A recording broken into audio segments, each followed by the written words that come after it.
Michael is telling Okay, thank you. a woman went into the bathroom and she forgot to turn her Zoom off, and she was in a group, and everybody like sir and everything, and like. All right, thank you so much, everybody, for your patience. Rabbi Goldberg just needed a quick bathroom break before he comes up to speak. He wanted to do a little private session with the group, and this is for everybody who's watching online right now. We're live on 3 channels, a couple on Facebook and one on YouTube, and I noticed there's a lot of chat going on YouTube. Thank you for your patience. It's been an up and down day, but so far so good. We had a wonderful time of meditation with Kashi Skobak, and I can't get the down. It's not in my opinion. More news and less weather. Yeah. Wonderful thoughts there that I will carry with me, I'm sure, and find them useful for gratefulness, for sure. And I want to thank my friend Nathan Murdoch for everything he's done today, going out of his way and coming late just to go pick up Rabbi Goldberg, whose plane was delayed again, and sacrificing his time with the group just to ensure that the rabbi got here peacefully, because I was busy setting up and had to pick up the Skovaks and come. I can't be in 2 places at one time, so I don't know what the camera looks like. It's probably pointing down here, right? Anyways, I can't be in 5 places at the same time. It is. Oh, it's okay. I'll adjust it. That's okay. I don't care how bad I look. I just want to make sure that You have to see your face. We don't see your face. We can only see up to. Here, let me see. Oh, When you step back, we saw more. Okay. There. No, she's got it. Well, it's pretty good. Anyways. Okay, that's the middle. Yeah. That's Thank middle. you, Angela, for doing that. I really appreciate it. It's just usually when I have everything set up at my home studio, I've got the cameras are all fixed and in place. I tried to set up 3 cameras for this presentation. And I have to adjust. I think Mrs. Skobak comes up to here on me. So, you gotta adjust for the cameras, and who knows, someday we'll be able to camera one day at a time, work with what we have. Are you glad you came today? So, Rabbi Goldberg, whenever you're free, if you're, I just gotta click this mic on, the lapel mic, and turn it on for you, and you'll be live to go for the group. I'm so glad you came halfway around the world, even against all the odds and the snow back in southern Ontario, to make it here. First of all, it's also a pleasure for me. That's a little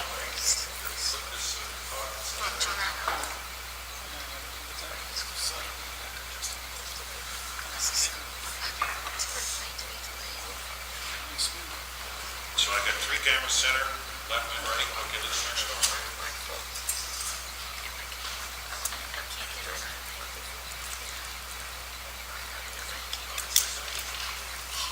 Shalom. All right, you're live, you're hot. Yes,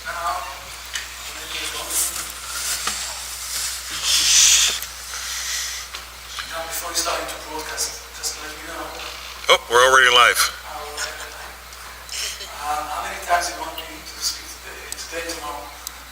Just a little.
Oh, yeah, you're live. Yep.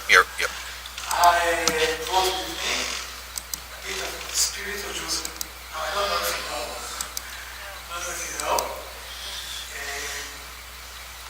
in Jerusalem, since I was kid, I think in the late 60s, they selling there in Jerusalem cans in the air of Jerusalem. And people are buying it. People are buying it. I don't know why. Selling cans with nothing on the air of Jerusalem. And all the tools in it. So you don't need it. I'm here to stuff. Something here from inside. Sorry? You said thank God for free enterprise. Yes. This is also amazing to think about it for one, if you mentioned it. There are two things that since we're going out from our mother's womb, as you can see here, this morning and everywhere.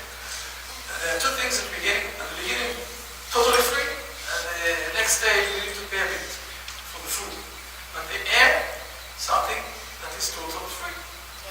Beginning from that, that's it. And the photosynthesis and everything else, we all know that. Air is something that we're getting for free.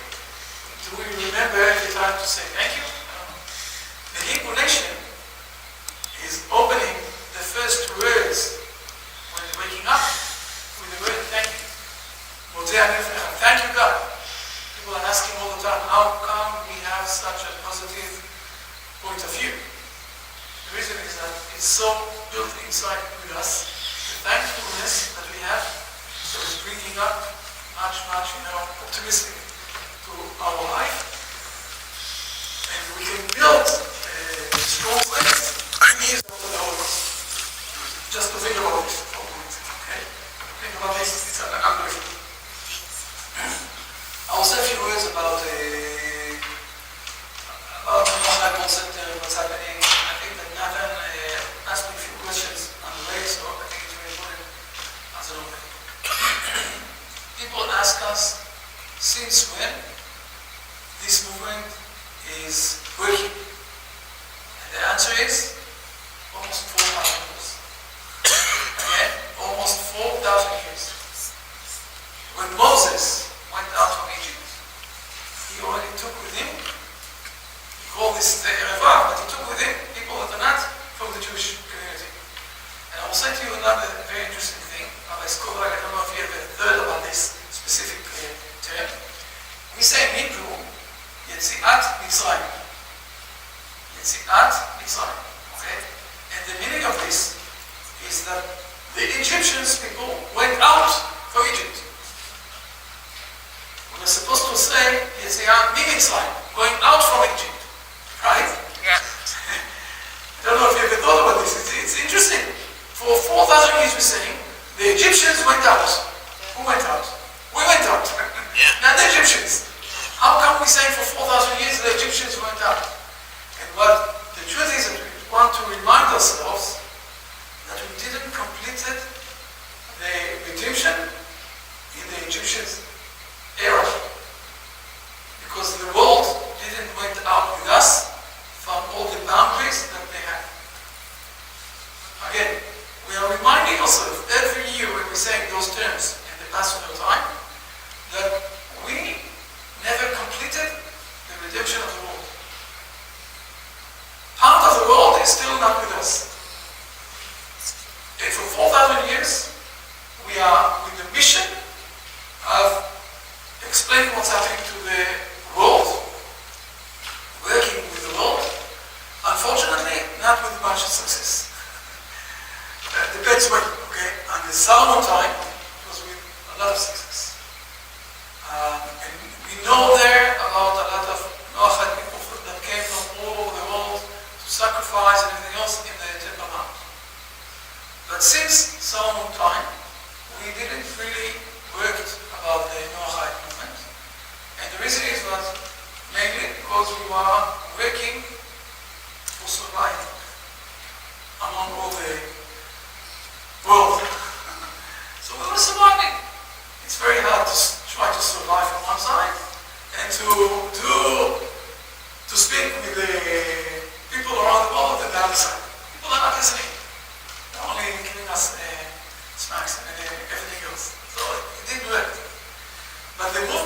didn't start today. So when exactly did it start? Now, go with me, because we all know the stories of the Bible. I think that I know you, and those who are sitting here, we've heard already and we've learned. I'm going to surprise you. There are a lot of holy texts. Okay? In the old ancient era, there are a lot of holy texts.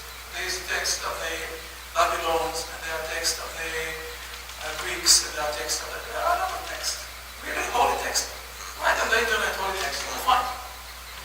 But there is only one holy text, okay, that is not starting from the nation of the holy text, of the specific holy text. If you go to the Babylon people, you will find that everything is starting from the Babylons. If you will go to the old Egyptian people, you will find that everything is starting there. I was in South Africa 5 years ago.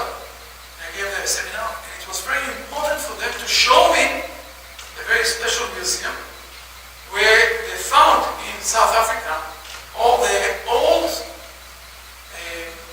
human spices. And they told me, all the time they told me, everything started with us. Okay? Everybody's saying that everything started with them. But there's only one nation, not today, 4,000 years ago, that is speaking about the world and how it started and how it began. And only after 11 chapters, it's starting to remind Abraham and the world and how did it start the world. Without that, one person. Even his wife came out from Adam, right? And what is the main, I would say, idea of this thing? If we all started from one person, we will be able to become back families and connected, because we are all brothers.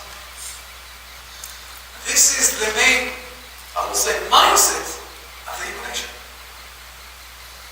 This is the mindset of the Hebrew nation.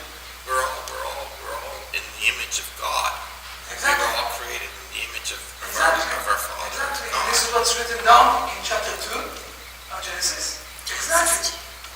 Exactly. And when we say that, what we say basically? We're all one. We're all one. We will be able to reunite together. Not like what we see today with all of the wars and with everything else. No. There is a possibility of being united again. We all know the verse, Shema Yisrael, Hashem Elohim, Hashem Echad, right? Oh, Israel, you know, God is one. Everything's starting with one.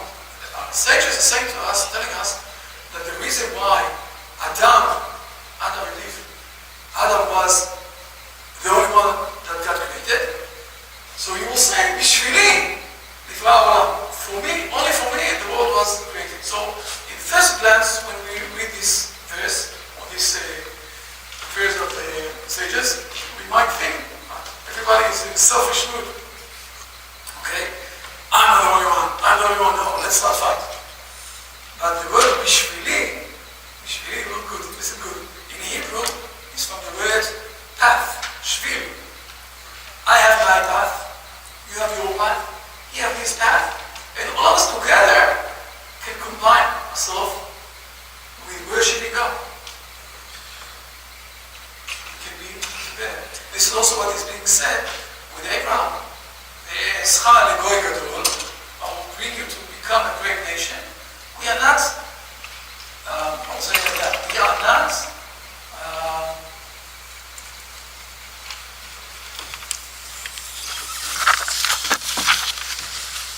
religion.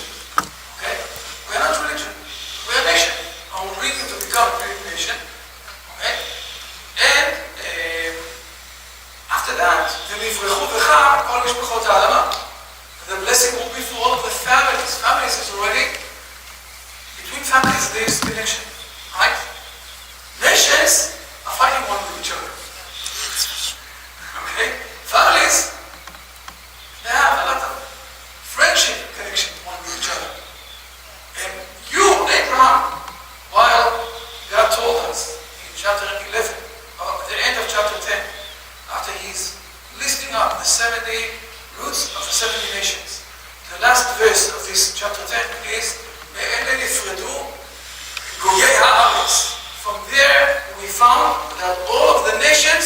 spread all over the world. Okay?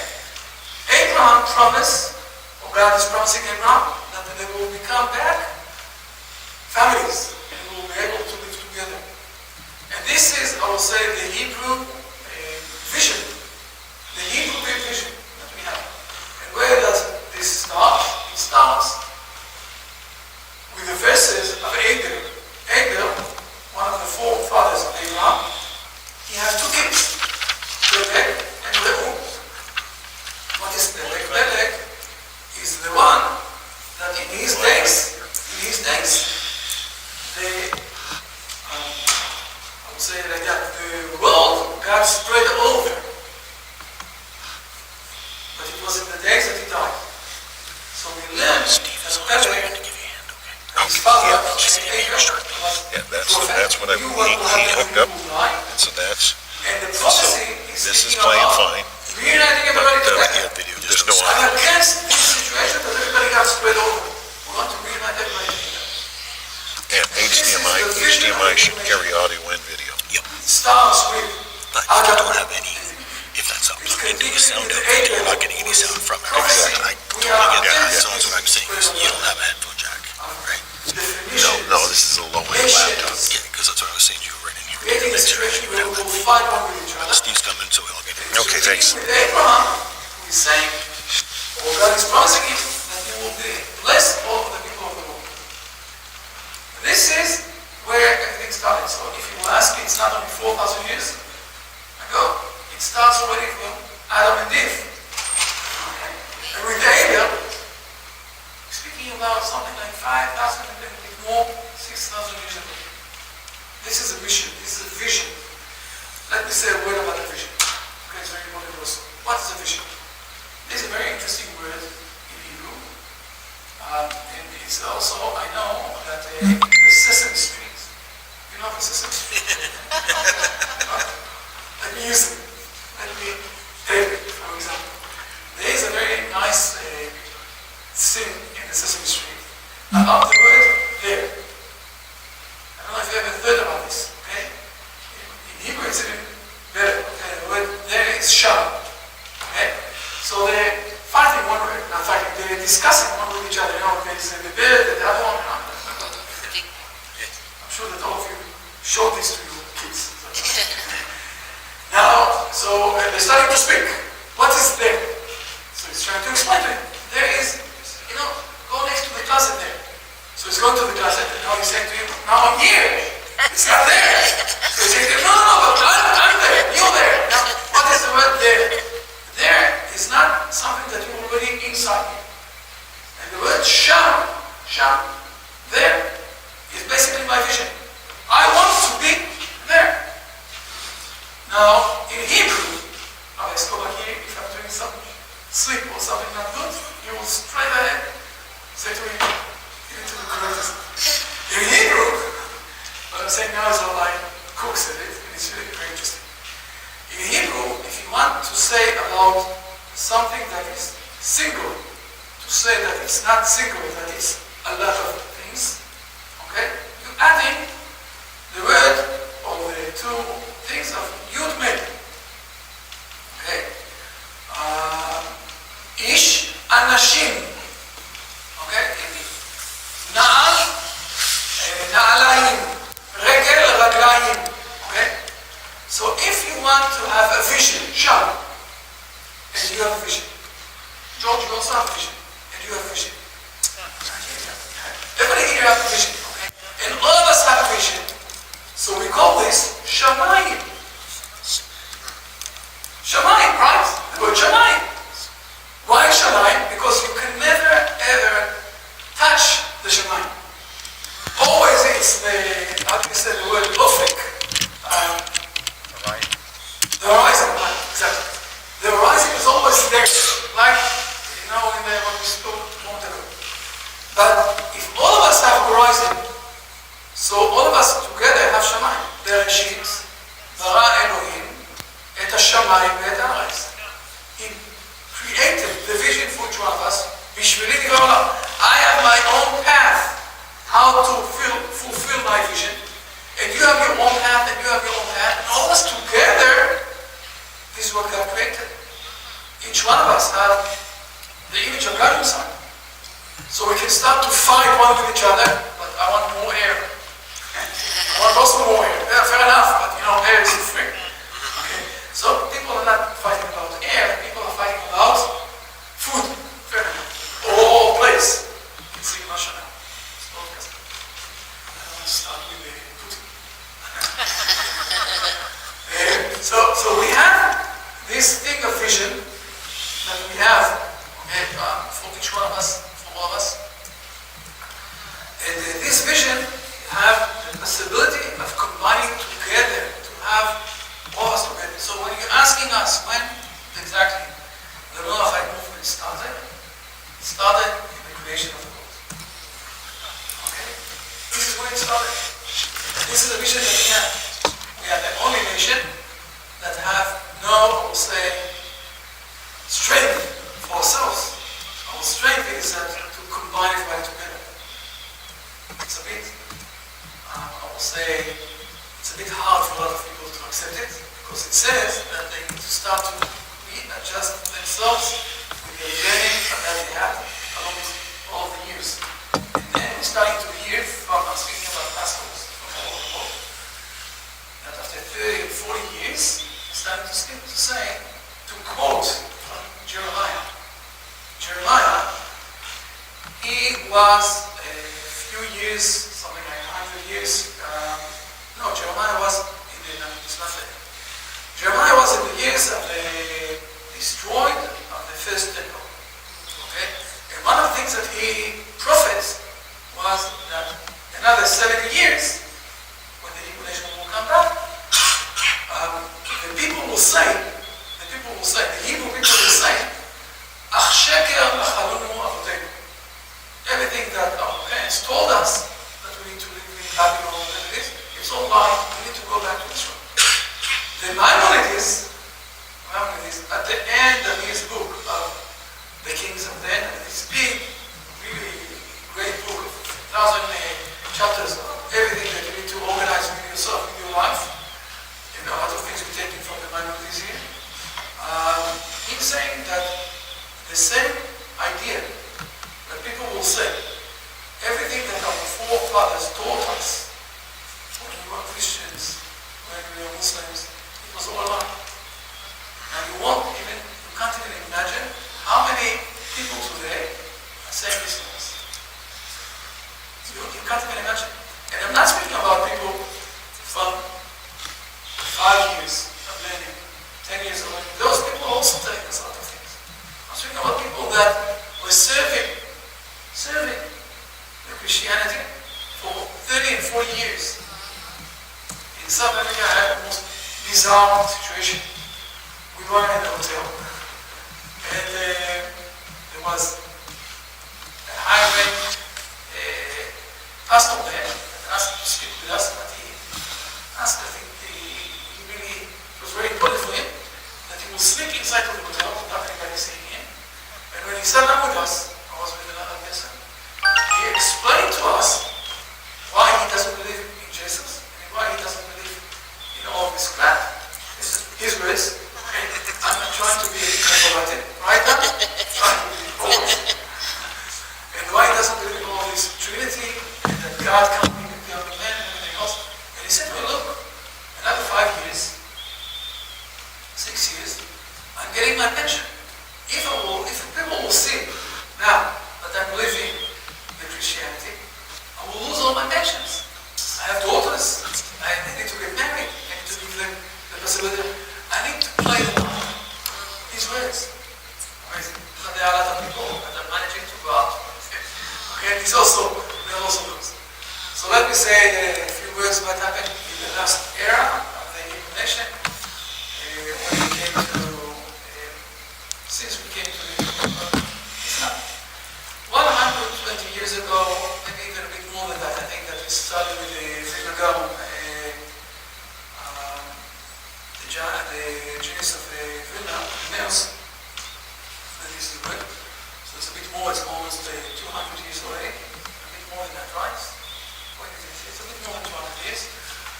The movement of coming back to, maybe we can say the spot where it started, when they gave the emancipation to the English. Okay? Emancipation, yeah? And then it was the first time that the people or the kings said to the Hebrew people, look, if you want to get, we want to give you all the rights that the civil person is getting. But for that, we need that you will do a separation between the religion and your nation. Because still then, the Hebrew nation was the Hebrew nation. Okay? We want you to do a split between those two. And the truth is that in the last 200 years, we are lying to ourselves that there is a split between those two. There isn't. We are lying to ourselves. Fair enough. We still didn't woke up fully. But in the last 120 years, more or less, two great rabbis, one of them is called Rabbi. He is one of the great rabbis that we have in Italy. He wrote very big books in French and Italy. It was also translated to English. You can find it in the internet and the Amazon, but it's a very big one. Okay? It's a very big one. He wrote a few books. One of the books that he wrote, but he died, he passed over in 1900.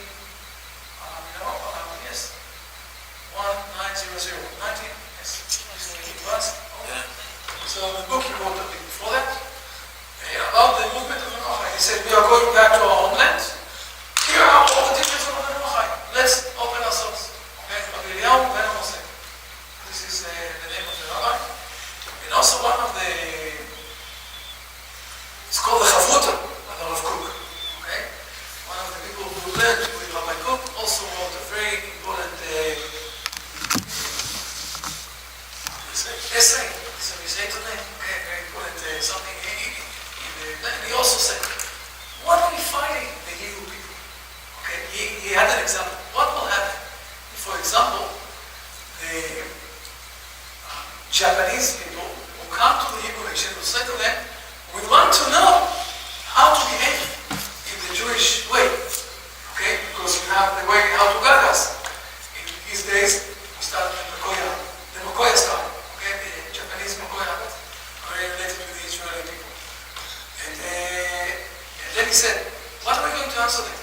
That we have all sorts of halachot, ways how to behave in the Hebrew kitchen, what is milk, what is fleshy. We must open up a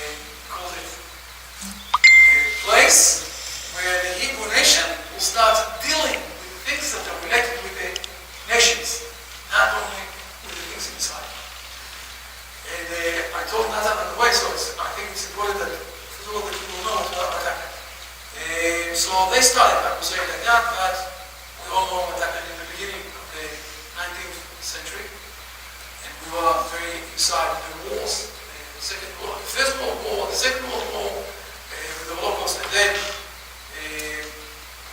building ourselves, okay, the first 20 years of Israel. And after the Hebrew nation. The place of the Bible, the places of the Bible, okay? When we were 19 years old, 1967, suddenly, the modern Hebrew people did an event of the Bible. And the modern Hebrew people came back to the homeland of the Bible. Hebron, Jerusalem, Shechem, Bethel, all the places, Shiloh, all the places. And we will, since then, we say, the feet. We have the feet that we're standing, the land that we're standing on, suddenly we can't move. Something that started to move. After, for 2,000 years, there is a saying of the Christian world that they are replacing the Hebrew nation that will never will come back to their homeland. And what happened? The Hebrew nation came back to their homeland. So what are we doing now? So let's first of all acknowledge that we are not, the Hebrew people are not Satan. Okay? This first thing that we are doing. And then really to see how we're going to speak one with each other. On the same level, on the same path, there was someone very interesting. His name is Wendell Jones. Have you heard about him? Anybody heard about him? Okay. Wendell Jones is a very interesting person. Now, he is an archaeologist. That's the way I think something like that. And his figure, we have the Indiana Jones movies. Okay? Indiana Jones, Wendell Jones. It is. They saw that Wendell Jones is such a great archaeologist, and they organized those movies. Okay? And he was doing a lot of things here in Israel. Right here. I'm Canada. He did a lot of things in Israel. Okay? He digged in Bethel, he digged in other places. And he said, look, everything that the Christian will be saying, it's a lie. I'm starting the Noahide movement. It was at the beginning of the 17th, of the last century, okay? 1970, something like that. He started.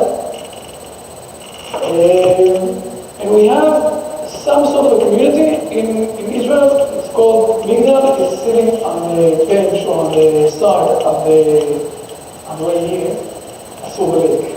The long lake, right? Big lake. It's in Israel, we have a small lake. And we are very proud, you know. So I sent the pictures to my family. I said, wow! We have a small lake, and Migdal is sitting down in a place on this lake, okay? And there is a community in Noahide that he started, he founded. There is also, but what happened? If you live in Israel, so your kids, usually, they want to Goldberg. And here's what happened. There's also a very interesting Noahide. His name is Goldberg. He's from Germany, as you can hear. Goldberg, something German. I believe he was from Germany, he also passed away. But I have connection with his kids. I have connection with the kids of the grandkids of the Jones. I have good connection with those people, but they all decided to convert. Because in Israel it's not much harder. And this is what we're saying all the time. This is not the purpose of life that God is putting in front of Noah to convert. It's not the purpose of life. Okay? I want to say to them, this is the opportunity. Okay? We don't need to be, I will say like that. We need to be proud that you managed, okay, to bring this event to a situation. Even though some of the people said that they will come, they didn't came. And we don't know if they will come, they won't come tomorrow, we don't know. Right? Fair enough. Because the seeds is very small. Okay? But then it's managing to change everything. And this is why it's also very important for us in the Noahide to go to places. Okay? We're not staying, it's much easier. I think I wrote it down so that all of you need a lot of likes to it. It's very, when we've been out in front of the camera, I'm going to say a few things only to us. It's very, it's much easier for all of us to stay in the comfort zone. Okay? It's much hard for the family, for me, to stand and to go and to drive and to go so far and everything else. But it's important because this is how everything is started. And we saw that in other places. So we have this conference here. Very nice, very good. Okay? On the way back, because we have this conference, I'm going to meet another community that we have in the French people in Canada. Where is it? Montreal. I'm going to be Shabbat in the Jewish community. I'm sorry that I'm still in the Jewish community in Shabbat. He just texted me yesterday and wanted me to say it's not the one. You need to advise me what is a good thing to say. Let's be honest. I'm asking myself to be very hard to speak about Aliyah or to be a bit less.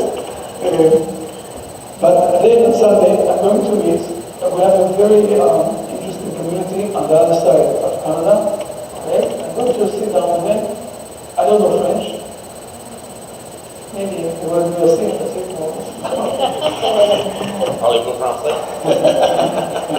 But some of them know a bit of English, and I already went to a few places in the world that spoke a sentence, and people translated it and spoke a sentence.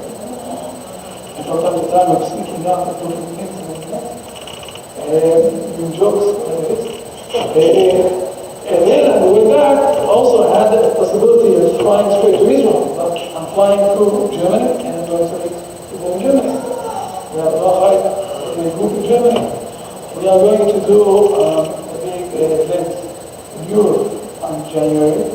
We're going to do a big event in South America on January. South America is Spanish. Right? We have a very big awareness Spanish community. Some of them are coming also to the Sunday classes. Okay? And we have a person that is dealing with the Spanish, just that we realize what's happening there. We have all 17 or 18 countries. There are people who are living in those places. In each country they also build up the system, I would call it amutot, how do you say this in English? The structure of how they can live, financial also, and they did a conference of those things, and they're doing a conference in South America, Spanish language. Some people are going to drive there for 30 hours. Some of them they buses. So I have no idea that you came from so far, but there are people coming from far. It's very nice. So we have there, we have in Europe, and this movement is really growing up, and we have people all over places. By the way, on the way here, that is to me that also on the way here, I got an email. Okay, we have the Foreign Ministry of Israel called us in the last 2 months, and we sat down with them, and they're asking us to bring them leaders from all places that we have in the world. So they will manage to connect the people that are in charge of Israel with the leaders of the law. So I told them, on the way here, from the car to here, part of this email, and everything that connected all of those. So I wrote down that they know that I'm here in Canada. Finish in Canada, and we'll send you a list of 1,000 people that we have connection with other languages. You know that we have this book, the Ritual, we saw the cover also, that you have the Ritual. We have this book in 16 languages, right? And the Ritual book that we have, and it was given the application how to behave as a Noahide. Not only is it easy to read and easy to see, but how we want to told you. We have here something special for you, English, Hebrew, and we're going to give you in person. This Ritual book, not only that we have the nominations of the chief rabbis in Israel and other rabbis, but also at the end, it's not in the English version, it's in the Hebrew version, there are also debates, discussions between rabbis and Rabbi Shelton. I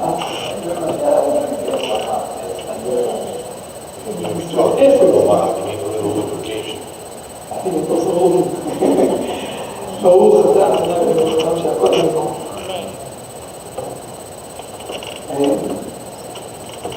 So we have so this ritual. Now, how exactly those translations are running or going? We have a few more translations on the way. How it's going? How it's working? We're giving. I'll give an example. Okay, we're giving lessons in English. Now we just gave him some. Another 2 rabbis starting to give also. Okay, we're giving lessons in English. Now suddenly, people who usually it's going like that. People who are professors in universities, give it to them. They have mind in the brain and everything else. And they are searching things. And they say, no, we don't respect the bishop and everything else. I know what to say. And they come to us. And they come to me.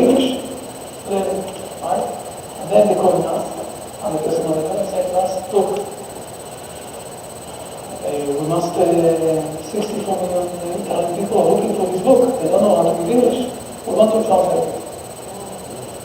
The same with the Czech. The same with the Polish. The same with the German. The same with the It's very obvious. So with the Spanish, we think there's something a bit else. Okay, fair enough. The French, same thing. Now we have someone that is running after us with the Korean. That's awesome. Okay? And we have Chinese. We have this is what's working. We almost not doing anything. Or we are trying to check out that everything is not playing. It's going on. When you have systems up. One of the things that I'm going to show you right now, I'm going to show you tomorrow, is a new site. We have more ideas. We are building up a new site, by the way. It's a company that is sitting here in, I told them, be careful, I'm going to come to your office. We're sitting in the Goldberg, we're building up a new site. I will show this to you and get your ideas, and give you also the because one of the things that we did in the last few years, we built up the methodological way how people are coming inside. Now, because all of you with us for a long time, you don't remember how you came inside with this issue. You don't remember. Let me remind you something. Okay? We have 2 short courses on the internet for half an hour. That's it. That's it. People admiring those courses. Because I know that we have different plans for that. I want to show you something.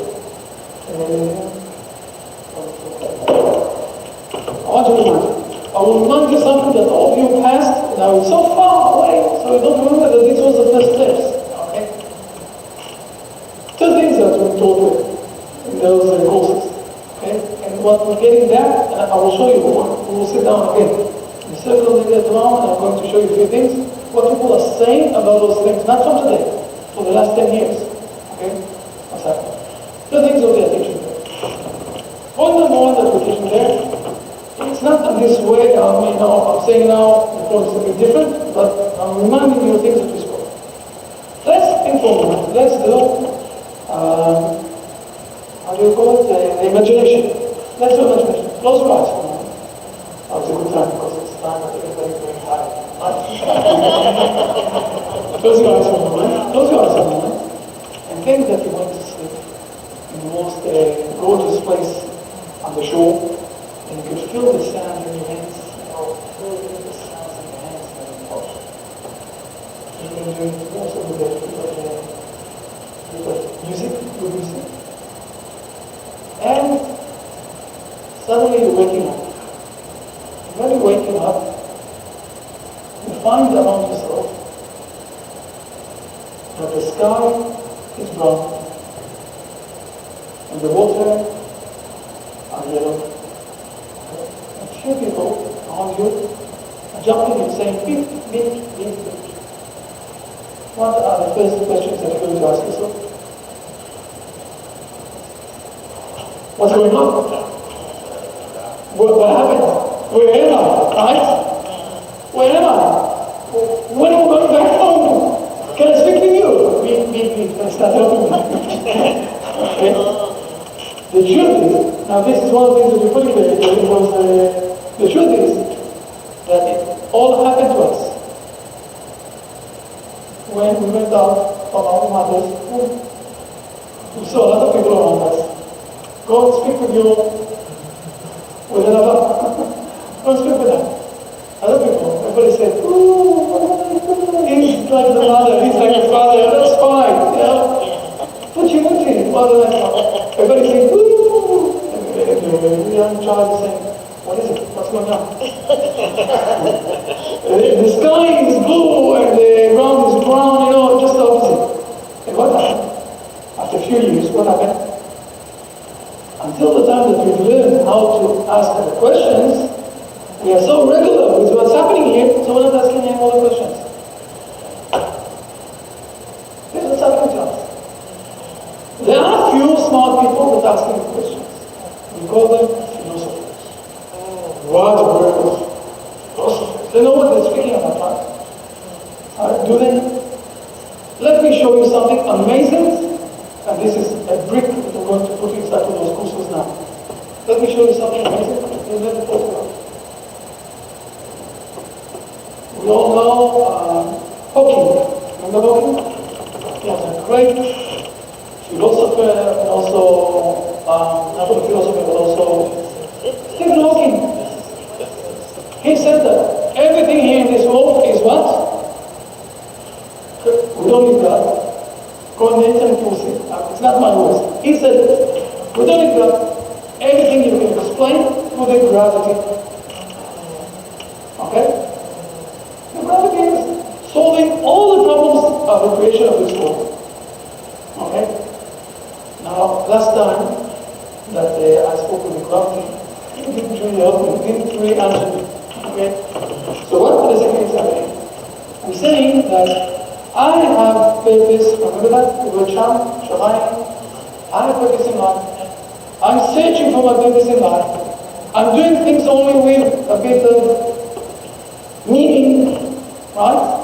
But suddenly, all of this world without meaning. Something is not going straight with my one unity that I want to live with my life. So the philosophers are asking good questions and how they're answering for themselves. I think there is God. I must say, Aristotle said that he's God. Okay? But it's a God that you can speak with. Oh, the other one is coming back. No, there is a demigod. And they're speaking one with each other. They don't have any answers. Because they never spoke with the one who created this world. Only the Hebrew nation. Not only spoke with one who created the world in the Ten Commandments, but also we have a line that is coming from Adam and Eve till today. So people are asking themselves, okay, let's try to find answers, meaning in life.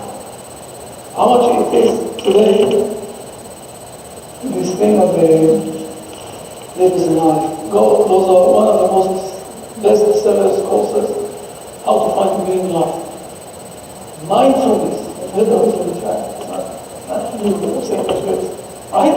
Those are the words. Everything I have mindfulness. Oh, but there's one thing. If someone decided to commit suicide and went to the Empire State Building, and he threw himself out from the Empire State Building, in other ways, a long way, he's saying to himself, His gravity, please help me. I'm sorry for what I did. I won't do this anymore. And the gravity is answering him, you're right, don't do this anymore. Right? You can't speak with gravity. You can't speak with the laws of nature. So the philosophers are hiding. This is what the Rabbi is explaining in the Kusarim. The philosophers are hiding in behind those smart words. The main problem that they have no explanation to what's happening here. But it's very big, philosophers. Oh, come on. Can't speak about philosophers like that. Okay? I will say that the philosophers are starting to read the Bible from the second verse. And the earth was chaos. The first verse, God created the world. They don't have it. They never spoke with God. And they came to this world. By the way, philosophers are sure that they have the possibility that they are the most important people in the world. Okay? But if you think about this one, you will see that the philosopher was in a period of time. But if everything is related to the philosophers, so how come they didn't, from the beginning of the world, were here, only in a period of time? I will give you the secret. You know when we know the first philosopher? Who was the first name of the first philosopher? You know? Who? Later was very late. It was already almost 600 years after the first philosopher. The first one, the truth is that today we are learning in grade 8 his mathematics ideas. Okay? The first one was Thales. Okay? Who can remember that? First one was Thales. And today in grade 8 we are teaching all the mathematics axioms and everything else. And we know him, and the first time he said, he predicted that it's going to be, how do you call it, the sun is going to be covered with the moon. Eclipse. Eclipse, yes. And it was a year before the destroyed of the temple of the Hebrew nation. And when the destroyed of the temple mount happened, basically we lost the prophecy, okay? And in those 100 years, the philosophers, the Greeks, all started. The Buddha in the Far East, okay? We're speaking about a period of time that everything happened. Why? Because God stopped speaking with people. So people started to find for themselves all sorts of ideas what to do, how to explain what's happening in this world. This is just a little bit of history. Okay? So this is point number one that we're showing in these courses. And this is usually, we're getting there. Okay? At the email, wow, you opened our eyes. We didn't thought that. We didn't thought, or suddenly we said, but there's another thing that we're getting there. Now we'll give that, I think that we said it a few times, it's very important, so we'll say it again. It's also related to something very practical. Again, 2 more times we have that. Very practical, but we're going to... We've got 45 more minutes. We're going to maybe we'll speak about this also now. There is we're explaining about Abraham giving food for people who are coming to visit. Alright? This is a very important point. Why is it so important? Because it's showing, I don't know if you ever thought to yourself, why God created us in this situation the way that we need to sleep every day. That we need to eat 3 times a day. That we need to breathe. God created us. There's a reason for those things. Now, I'm not speaking about technical reasons. I'm speaking about the moral reasons for those things. What can we learn in a moral way to behave in the right way that God created us in this way? Now, this story that Abraham is giving food for people that came to his tent, okay? We're teaching young kids from age of the kindergarten, right? We're saying to the kindergarten, we're saying them, look, this is the story. Abraham was giving food for the kids, for everybody, and if someone, after he ate, wanted to pay, Abraham asked him a very huge amount of money, and so the one person was very afraid. He said, look, only bless God that gave us this food, but I don't bring it down, so pay me. No, okay, so he blessed God. And the question is, what exactly is happening here? And we said it more than once. Right, Angelica? The situation is to realize that we can't live without any source outside of us. This is what Abraham, we can speak philosophical things from here till tomorrow. It won't convince anybody. But when you're starting to realize that this is how we are built up, this is when we're starting to think, okay, the patterns are false, it's going to the exact place. This is the main message that Abraham gave to the world. And you must realize, it says also in the Midrash, that Abraham acknowledged from himself that he is God in this world. The meaning of this is that he did research and he realized that he needed to decide. By the way, Abraham, for 48 years, he was part of the Babylon Tower builders. Right? It's written down, 48 years. He was part of this Nimrod rebellion against God. The Babylon Tower Nimrod rebellion against God. To say to him, God, we will have the possibility of combining, being together, togetherness. And it's written down in the Bible, if you read the verses in chapter 11, but God doesn't say anything that is what exactly was their, what do you call it, sin. The only thing that it says there is that God is saying, look, they are united together. Therefore, I won't be able to change their mood or won't be able to control them. What I need to do is to spread them out. What is their sin? Abraham was part of this. And then he went to a different way. He did a different rebellion against Noah. Okay? And he said, no, we need to be connected to God. The issue is a decision, this specific decision, if there is God or not, it's a moral decision. It's a moral decision. And more to explain how much it's a moral decision, what is the outcome of this moral decision. It's a moral decision that everyone has the ability to decide or not to decide to do it. To take this path, to take this mindset. Now, if we say that we don't have God who created this world, so who is deciding how is our moral behavior? Us. What's your name again? Yeah. We're deciding. I want to remind us all that there is a great philosopher, not far away. His name was Kant, and he said that we must behave in a good manner, in a good way. Okay? And for sure, the German people are so great with their minds and everything else. So for sure, this is the best way how to behave. 50 years before they wrote this. When we decided those things, when we don't have, what we call it, the infinite, the God that we are related to, so what we understand we do, what we don't understand we don't do, or we also do, or say with the patterns of our mind, all sorts of ideas, and in a way to ensure that what we're doing is good. We are lying to ourselves.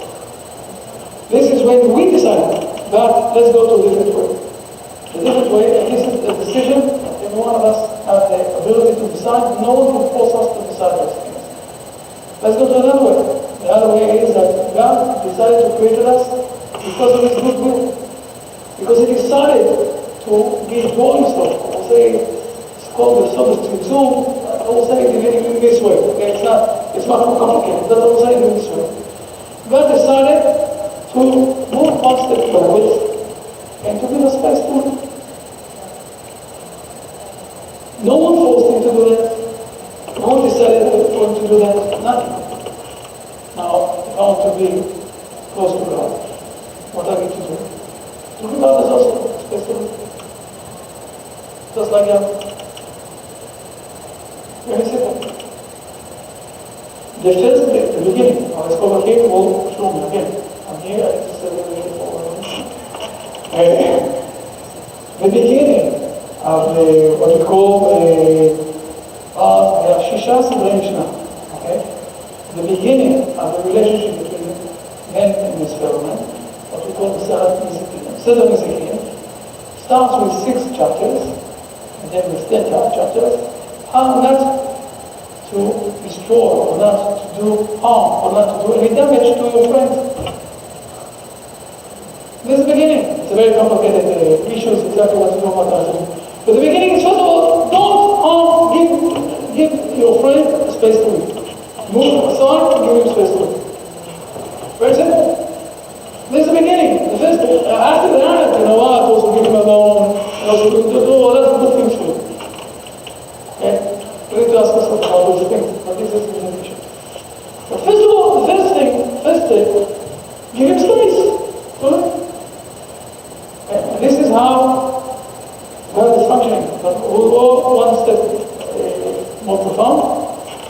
And that asks me also to be very practical. So I will give also a very practical thing from this now. When God decided to phrase it in the right words, just a moment.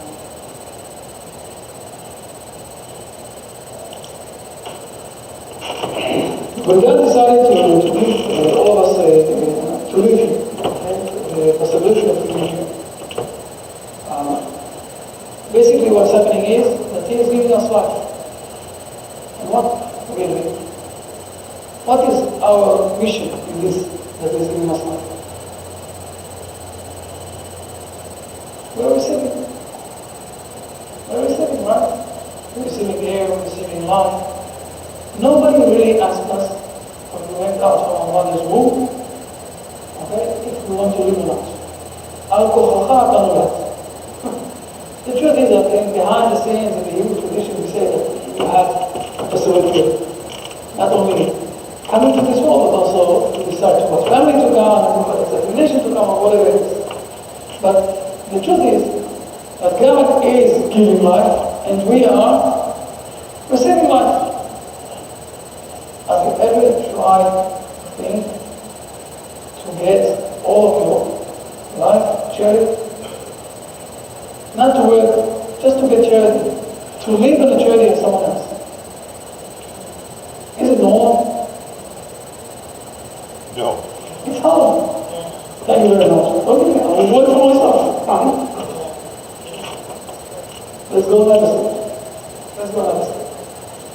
If we want, we have couples here. We have the couples here. Now, the relationship between a couple is based not on the body side. The body is one of the functions that can help with the connection. But the main issue is in the spiritual side. We think alone. We love one each other. I want to give my wife wants to give me. I think she needs to get applause for letting me go to the place.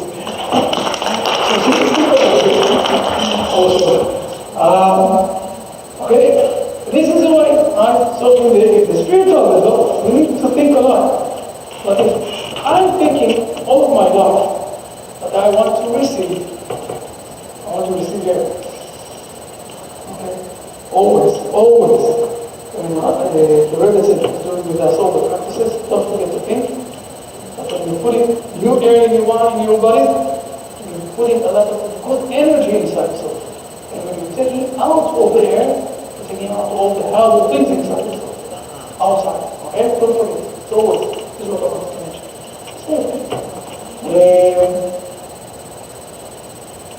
So when we go out of our mother's womb, and in the beginning also we all know the kids always want to give me this, give me that.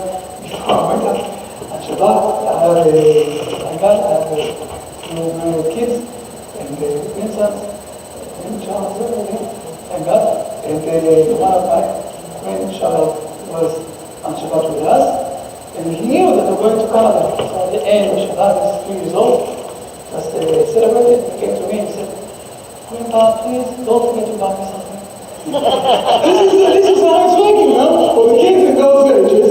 Give me, right? But the word give me all the time is just the opposite way of God. God is giving, we are receiving. How can we get close to God? By giving. And the ultimate giving is just about giving life to this world. And for those who have all sorts of reasons, giving life to give life to this world, to teach, to approach, to give more knowledge of God to this world. This is the way that we're starting to get related with God. And this is something nobody can force us to do. Well, God wants us to, that's why he says that couples are very good together because they end up populating the world, the earth that God created. Otherwise, the earth would be just a wasteland, and God did not create the earth to be a wasteland. He wanted us to First of all, you're more than right. But now what we explain, this is what's written down in the Bible. But we explain also another level. Okay? It's not that God asked us to populate the world so it won't be, empty place like in Canada, but there are a lot of places. You go up a little further north, yes. On the way here, since you will meet the city of Canada is a very large place. Canada is a very large place. Oh, right. It was 7,500 kilometers across. Wow. But soon the world is getting very populated. Right? And soon, it's going to be a very interesting situation where people will come to Canada, because it's also an immigration country. Be aware, be careful. So we said here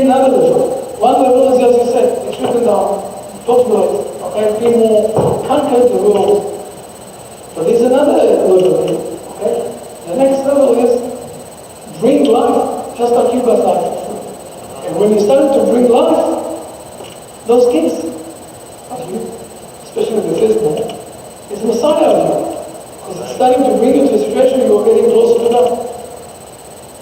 You're also giving, not only receiving. Because the child has got your image that God initially gave you from Him, and you're passing your image on to the newborn that's going to continue and bring it generations. Right. And another thing is, you're also giving, not only receiving. You're also giving life. Yes. Like you got life for free. And this is a way of getting connected. Now, this situation, this, I will say, starting point, you said more than once, not understand. This starting point thing of deciding, do I believe in God? And therefore, my behavior is not related only to my ideas, but also to things that maybe I don't understand, so I need to go to speak with the sages, and to search more because there's something holy there that is much greater than me. Or, no, I understand everything, I will speak everything, I will organize everything, I know what to do, and from this onwards, we can continue from Kant, straight ahead. His sister took his writings, and she used it for Nazis, okay? Things that are known. I'm not saying anything here from you, okay? So this is a decision that no one can force us to do. This is our full free choice how to be. God gives us a free will. It's how we use it. Exactly. We use it Totally for the good free or will. the bad. Exactly. And now we're starting to realize what is a blessing. Let's go to something very practical. Actually, we have the Noahide prayer book. Okay? The Noahide prayer book. I didn't. I know, you didn't get it, I know, it's a bit annoying. I know you're getting into it. That's the new cover. Very much, yes. I need to bring some to your friend. And I got one that you wanted to give. Yes. This trailer, we have also the prayer book, okay?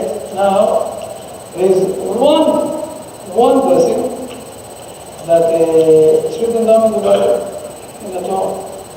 Okay? To give God blessings after we ate and we feeling that our stomach is full. Now, let's go with this blessing for a moment. Okay? And the Brit Shalom, and the Brit Olam prayer book, we're giving the first blessing, we're giving also to the Noahide to bless. I will show you later on. I have here a few copies also, so we'll be able to learn it. But let's go for a moment to this blessing. Okay? And I want to compare this for a moment with what's happening in the Christian world and what's happening in the Hebrew world. Those are two different patterns of goals, I'll say like that. Okay? In the Christian world, you're taking the food, and you're blessing it, and it's becoming a holy thing, right? This is how the Christian world is thinking. In the Jewish world, I'm doing it very fast. Again, the scope again is my QR. Everything is right, what I'm saying. In the Maseret Brachot, there's the, I don't know about Maseret Brachot, is the first one. It's related to Shabbat. I'll put it on the answer. In Maseret Brachot, they're learning, okay, that the reason why we're blessing before we eating, okay, is because everything is related to God. Everything is holy. If you will bless, you will be able to use it.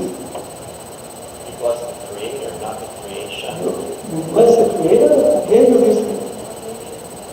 Yeah. And now that you bless the great Creator, you're not stealing from Him.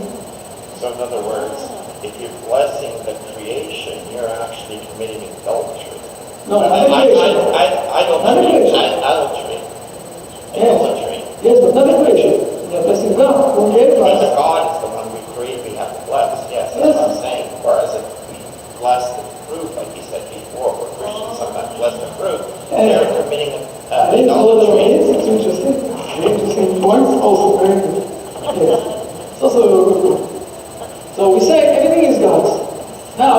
look, what is happening? We spoke a moment ago about Abraham.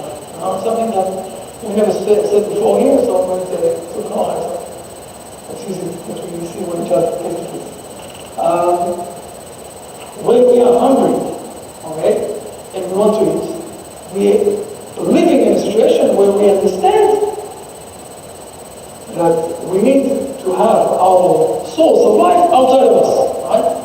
But what will happen after we live and we are, stomach is going up? What is happening there? It should have down in the Bible. You will forget that. Right? You forget that. It's written down in the Bible in Deuteronomy. It's written down there. Be careful not to bless, not to be there and to forget God after you ate.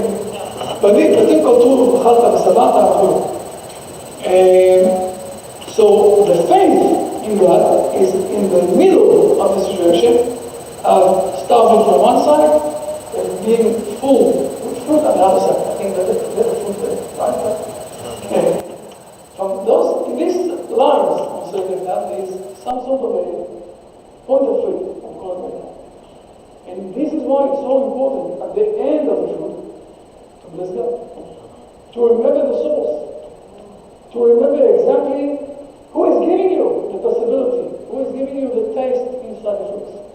And the taste is a blessing. Okay? Speaking to people who don't have taste. Taste is a blessing. The food is a blessing. Everything that we have. This is what's happening when we're blessing God after the food. And the first blessing is universal blessing. It's not related only to the human nation. The second and third and the fourth is related to the human nation. Okay? We're blessing because in the Hebrew land that God gave us. This is Joshua after he captured the Hebrew land. Okay, and then King David and King Solomon gave another blessing because of the place of Jerusalem. That is a special place. And then we have a very interesting incident or occasion in the history of the Hebrew nation, which was blessing also something very good for all the good and all the not good things that God given us. Yes, what we say. This is not like the word of God is hinting also for the bad things that's happening to us. כמו שאומרים בבוקר, כן, זה שאומרים מורה רע, רואה את הכל. Never mind, those are inside of Hebrew things. If you want one, it's whatever. But it's not so much related to the Noah. But the most important thing is also to know how to say thank you to God. And thank you, and this is also something we said 3 times, but I said again, it's the only thing that God doesn't really have the possibility of saying. He's only giving, right? Yeah. So to whom exactly you can say thank you? It's a block. Don't say to him. God is only giving, right? Yes. So nobody is giving him something there, right? If nobody is giving him something there, therefore, he can never say thank you. So the Hebrew saying, no, this is how we're starting today. This is how we're starting today. Now we're starting to realize the context of what we have to teach the world. The world, first of all, that He is God who created this world. We are starting from our minds. We forgot that. By the way, we're going to go back to a situation where there will be a prophecy in Jerusalem. And the Hebrew people will come back. It's a problem with the Hebrew people since the days of Jacob. Okay? Remember that? Also Jacob was late for coming back from the exile. And since then, right? We also today those problems that not everybody came back yet. But the history of the world, and this is what we started. The history of the world is showing that the Hebrew nation came back to their homeland. It was 25 years ago when I was in Australia, and I said to people that 2/3 of the Hebrew nation are happy. I said to the Jewish kids there, okay? 2/3 of the Hebrew nation is in Israel. Be aware to come back to Israel also. Today we're saying that half of the people of Israel are in Israel. So it's a question of time that most of the Hebrew people will come back to their homeland, and the prophecy will come back. And this is a relationship with the connection with God. In a difference from the Christian role is giving, I'm saying it in a correct way, a bit of caricature, I'm saying like that. Okay? That is a place, a way that they're giving, the Christian role is giving an hour once a week in the church. They don't love us too much. And the Arabs role is saying something else. Aware yourself in front of God. Be aware that God is the Almighty here. Allah Hu Akbar is the most important thing. And if you don't disagree with this, they will take your head off, they will do everything, they will do everything. We're speaking about relation with God. Let's speak with Him. He will speak with us, we will speak with Him. I want to show you more things. I think that Dan asked me to speak also about practical things. The most important thing that we can take out from this specific words that is spoken is the thing of charity. Now let me say something, because I already, in a few places on the road, I will call it interviews. That I did it in books, but it's in languages that I don't understand. But the interviews were in English. So let me tell you something that will bring you to a stage to think about this thing of money in a different way. By the way, in the Hebrew, the word money is from the word kesef. Kesef is kosef. I wish to have money. And we know that people wish to have money. Now, I'm not against it. I think it's very important that people will have money, because if you have money, you can do things, good things in this world. Okay? Not like a little mask or something. I'm not speaking about that. We don't know what to do with money. By the way, I will give you an example. Okay? The one who invented Microsoft, what's his name? Bill Gates. Bill Gates. He decided a few years ago that 90% of his money he will give after he dies to charity. Okay? But what happened? Everybody's afraid. He did it. Elon Musk also speaking about it. In the Google also speaking about it. Facebook person, what's his name? Also the Jewish person is also speaking about it. And saying, I won't do it. No, it's okay. Even if people will give 90% of their money outside, the 10% that is staying with them, stay with their kids, grandkids, grandkids, going to live for another 50 generations. It's okay. But let's look for a moment about the thing of trading, and one that I spoke about this 2 years ago. In order, because of you, it's in order Canada, it's a good time to express it a bit more. When you're catching me, okay, on my way to all the meetings and everything else that I'm doing in Israel, so maximum I can write a few words. Let's say a few words about this thing of money. There are two ways how to look at money. One is to say, look, I worked hard, I earned this money, don't ask anything from me. People are poor. They need to go to work. I don't need to work. It's my money. It's my money. There is a midrash about Rabbi Akiva. Akiva, the big sage, that was one of the big Romans, emperor Romans, that had a lot of discussions with him, debates with him. He said to him, look, if your God loves so much the poor people, why is he doing people poor? And the answer that Rabbi Akiva said to him, because both of us are managing to come to the next floor because of the poor people. The poor people are giving the ability for the rich people to give money. Now I'm saying it's unfair. Why? Because both of them are going to come to the next floor, to the world to come. But one of them didn't have not this world at all. Why? Because he was poor. He didn't have any money. And the other one that had a lot of money is also going to the next world to come. It's not fair. What we need to understand is a bit different point of view about the issue of money. Let me say here the principle. It's not easy to do this in the first 1, 2, 3 months. But as you do that, I'm saying this from experience, two things are happening, okay? That's always very easy to do that. And the second thing is that you're getting blessed because you're getting partnership with God.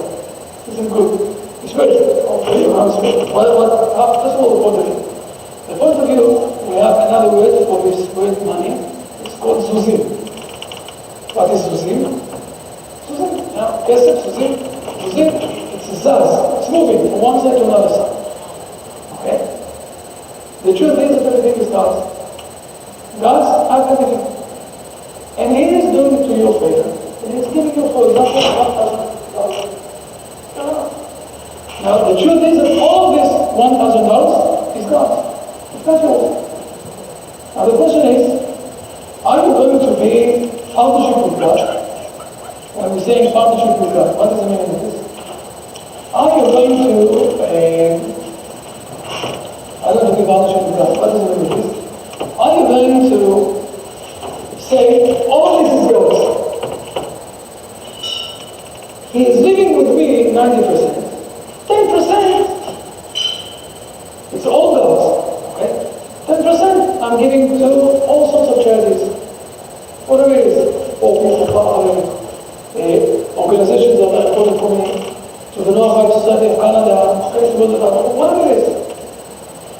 And the mindset is, it's all God's. He is living with me 90%. And 10% I'm giving out. I'm using how God wants, and the 90% is for me, for living. If you are, we call this Bar Ne'eman, if you are doing the counting in the right way, what is happening? God is saying, look, he is very righteous and person. So, last month I gave him only $1,000, but he used the $100, with the things for me, and he just left for himself something for living. But next month, I'll give him a bit more. And then after that, I'll give him a bit more. And I'll give him a bit more because he's using it in the right way. He understands that all of this is God's, and he's living for himself some amount to live. Fair enough. Now, at the beginning, it's a bit hard to do that. I'm saying to you, believe me, it's a bit hard. But when you're doing that, you're getting a lot of blessings inside your life. And it's working. It's working. Now, I know that in the Hebrew tradition it says, and the Hebrew people, but I know of fact that it's working also for non-Hebrew people, especially for those who are related to the Hebrew nation, or the Noahide people. It's working. Now, at the beginning, the first 2, 3, 4, 5 months, God is testing. Not always it's working, not always it's well managing. God is testing. Okay? But after that, if God sees that, if God realize that you are someone that he can trust, so he's using, okay, you're getting partnership with God. Did you ever thought, what is it to be partnership with God? No?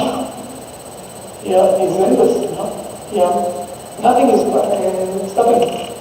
So if you're asking me, one of the most amazing things that can change. Now look how it's summarizing all the things that we read. Because suddenly you're looking at things on a way that it's not mine, I want it. They're not 3 years old kids. I'm in a situation where I'm going to share it with the world. I'm living here for living, it's okay. God is not asking you to give more than 90, more than 10%. Okay?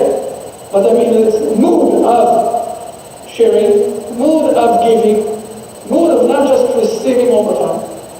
How do you do it now? I'm saying it's not easy, but it's working. You're giving to the nation, in other words, is what you're doing. You're giving. To the nations, to the world, To the others. poor, because they're all one child of God, whether you're poor, whether you're rich. Exactly. You all come from one higher being, God. Exactly. I do think, if you're asking me, I do think, and usually this is what I also try to do with myself, okay? To find, I would say like that, we say in Hebrew, לתת חכה ולא לתת תגיד. We're trying very much to find a system to help poor people not to receive all the time money, because it's corrupting them also, but to find a way that they will manage to rebuild their life. So there are all sorts of programs like that, but not always it's possible. And sometimes you need to give the poor people things. It's also okay. Okay? The most highest, by the way, situation of giving tzedakah is to give to a rich person. Think about this for a moment. We all know that Microsoft in the last few days, just a month or something like that, fired something like that, some people all over the world, right?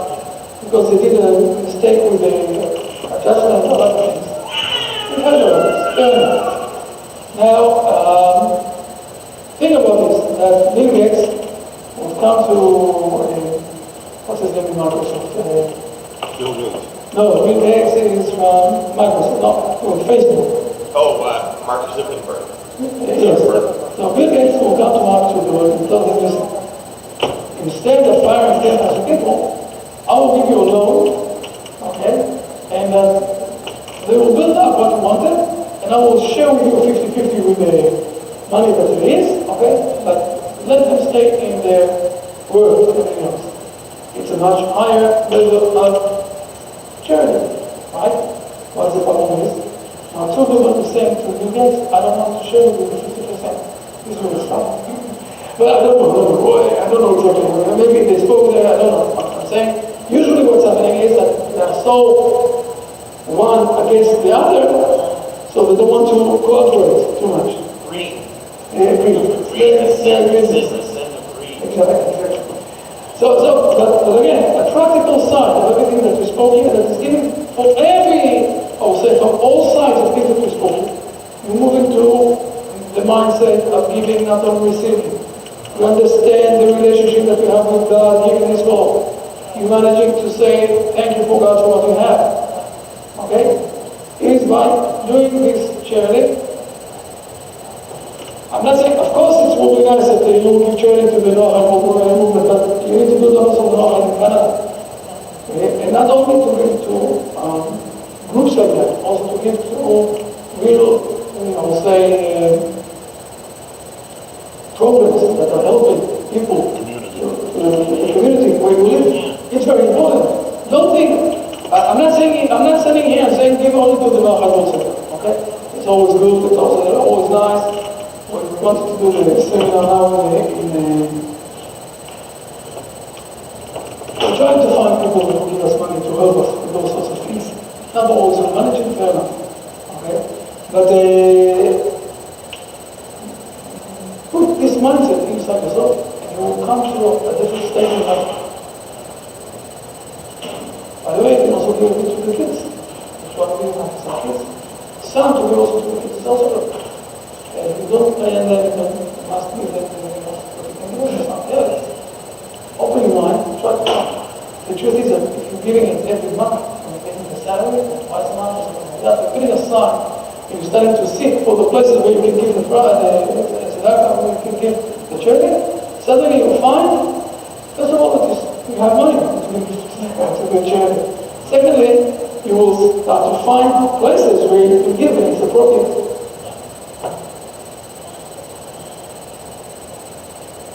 We'll do great. Okay?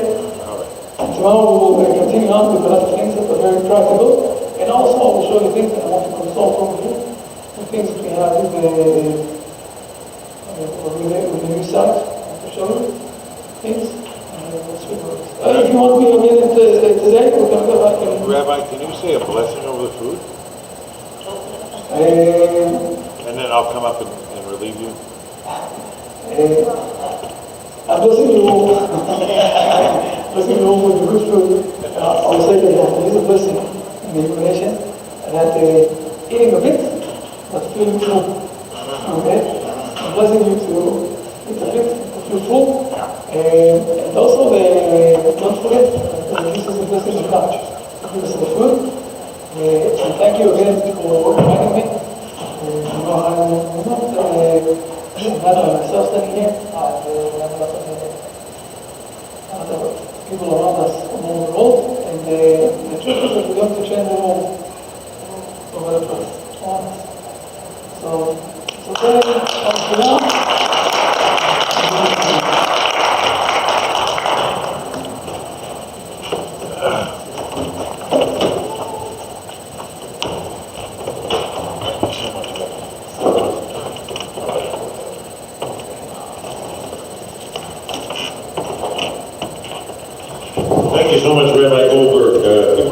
folks. Good night, everyone. So good seeing all halfway around the world. Yeah, it means a lot. At this time, we've got a schedule with Rabbi Aaron David Post, and he was unfortunately unable to be with us in person. He had family matters in Philadelphia and then flew last night. He did a conference. I think it was either in Philadelphia or in Miami, but he flew down to Miami last night, and so he's in sunny Miami right now. But he took the time this morning to put together a pre-recording for us, okay, which I'm going to broadcast. And the reason I've been popping in and out is because I'm getting their sound specialists to make sure the audio is playable over the projector screen for you all. But at this time, we wanted to have our buffet break. We've got a Mediterranean-style buffet. We've got some chicken and lamb souvlaki, some salads, and spanakopita, and a bunch of other things. There's going to be some teas and coffees back here on the table. So we want to open that up. I also wanted to give a special shout out to Chabad Okanagan. Rabbi Shmuley Hetka there has donated a stack of Jewish calendars for us. They're kind of unique and they're up front, so those are a freebie if you want to take one. There's only a limited amount. Also, I wanted to thank his wife Brady, who so graciously worked her fingers to the bone and provided kosher cooking for the rabbis. I filled their fridge yesterday with just a fridge full of, they provide a service there at Okanagan Chabad because they're the only major synagogue in this area, and so they provide for travelers to the Okanagan region a service where you can go online and you can order specific meals, and the Rebbitzin up there does most of the cooking herself, and she had to rally the troops because I put in a big order for the rabbis. I don't want these folks going hungry with kosher food. The Mediterranean style buffet is provided by provided by the staff at the conference center, professional chefs kitchen, but it's not a kosher kitchen, so I'm just making that clear. If you only eat kosher, it's not from a kosher kitchen. But there's lots of salads and things there. I thought might be okay, but Rabbi Goldberg corrected me, and we're so glad to have him with us. And on that note, let's take about a 25-minute break. I've got the audio specialist coming in to make sure the audio feed to the projectors playing, and then I'll put on a broadcast with Rabbi Aaron David Poston, who's currently in Miami, but we thank him for making a trip all the way from Jerusalem as well. He's the founder of a group there called Hiboneh, and they have Rabbi Yitzhak Breitowitz does weekly shares with them on their webpage, and Rabbi Breitowitz is the former Harvard law professor. Just profound explanations in the English language for people looking for good, solid Torah messages. Hiboneh, you can find them on their YouTube channel, and I know that they're at 1.5 million views already. They just, in less than a decade, they just, really. But one thing that strikes me about what they do there, Hiboneh is profound at community, and this is why I've done several shows with Rabbi Aaron David Poston in a series he titled Beyond the Seven, and trying to teach things that are available for Noahides that are beyond the seven, or the concepts thereof. And lately we've been doing a book called Tomer Devorah, and it's just such beautiful material. But before that we did the 48 Ways, and he was a student of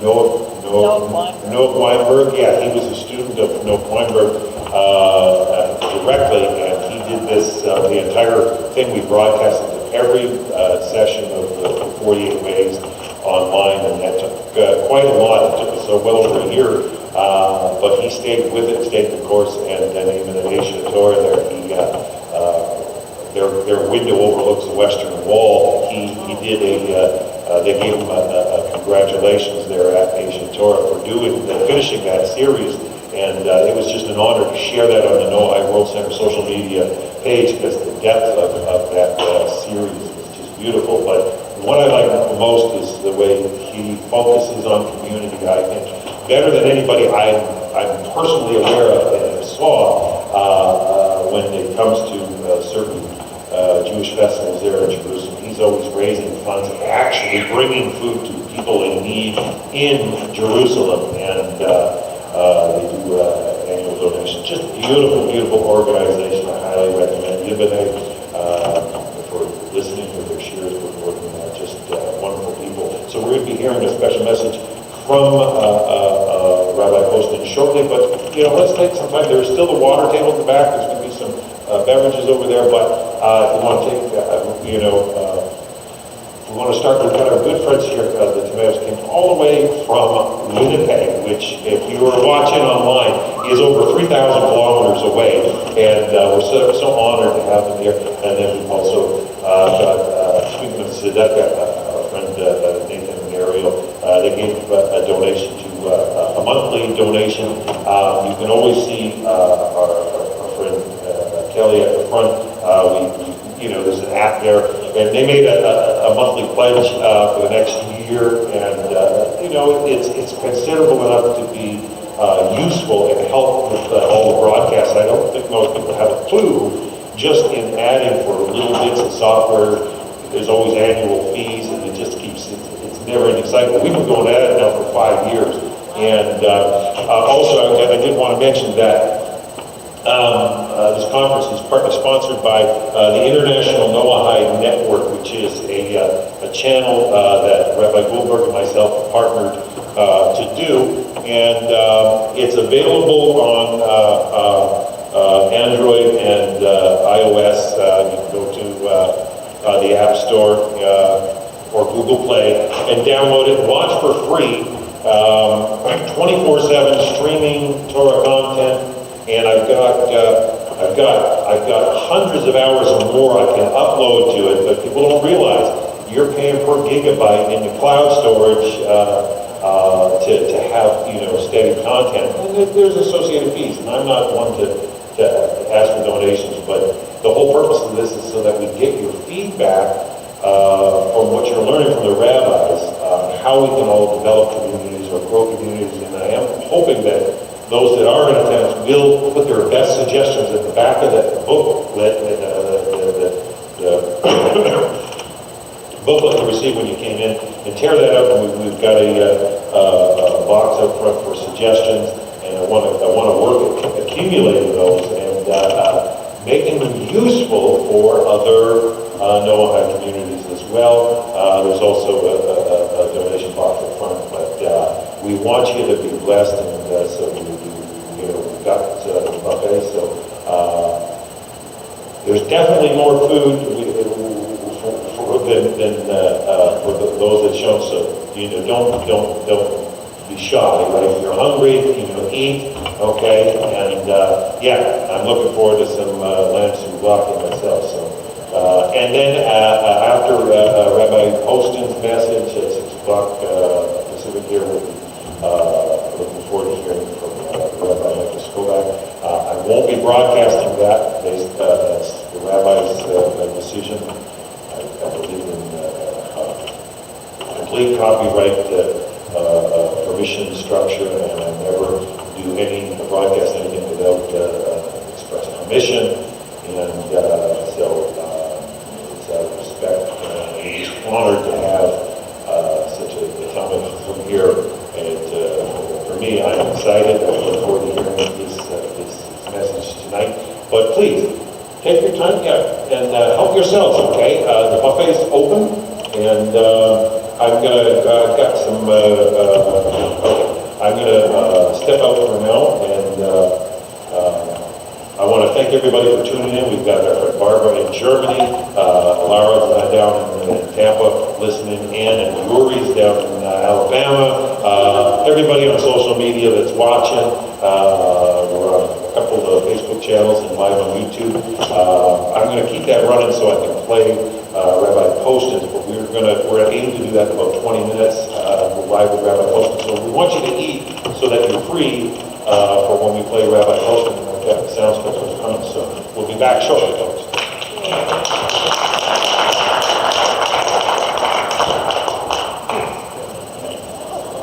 Thank you so much for your patience. No, we have disconnected because apparently he needed to disconnect one for me to get a feed. No, this is working fine. And this is, I don't know, I hope the batteries are still good. All right. I can pick up a pack for tomorrow. But yeah, here's your connector here behind my laptop now. I'm going to move it back here.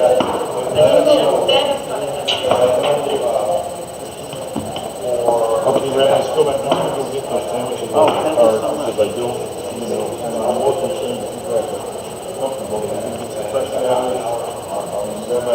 Posting's message about an hour and 15. I'll be right back. You. Oh, such a trouble with it.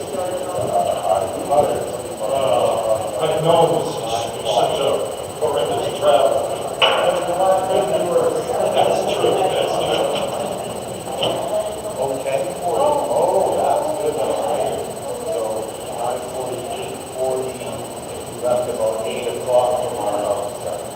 That's a little more than 5 in the morning. Yeah, that's probably what I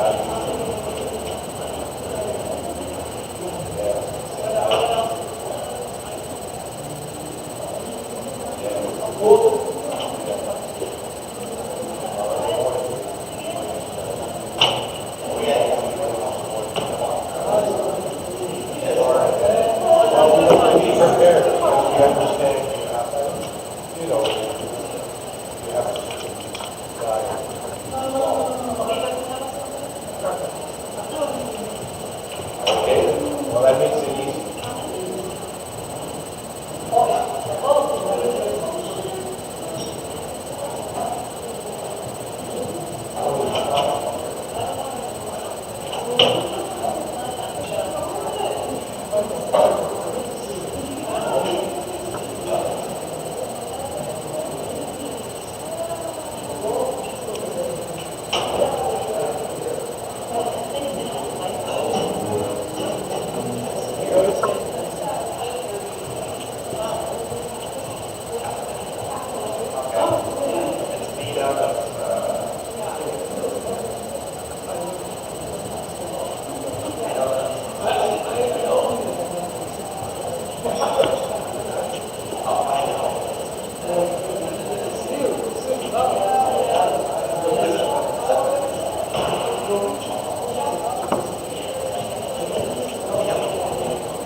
This should be, And your volume's got to be up on your laptop? yeah, I'm at 100%. Okay. Let me make sure. My, yeah, this is showing 100%, but let me check the, Yeah, I'm sure. Okay, now you see it's going to the Epson, so we don't want that. We want that going to the headphone jack. So in your settings where your audio is, right there, if you have an option for Open volume mixer? Speaker setup? speaker setup, yeah, there it is. Headphones, Windows Sonic for headphones.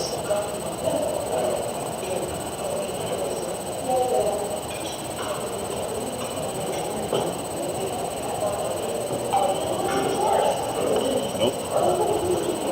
You know what I want to do? What if I played a YouTube video? Sure, yeah. Maybe that might be better off. Yeah, but Because if it doesn't, like my audio.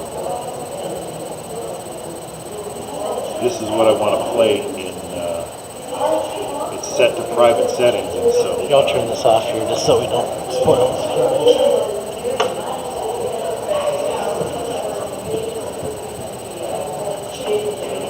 Oh, bandwidth is slow.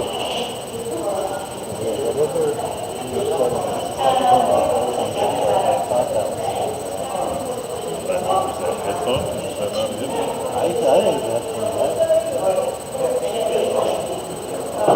Yeah, I'm not sure.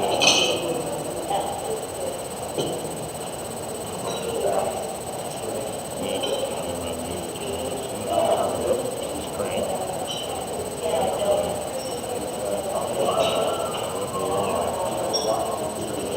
This thing is such a slug. If I open up my settings, the Epson there.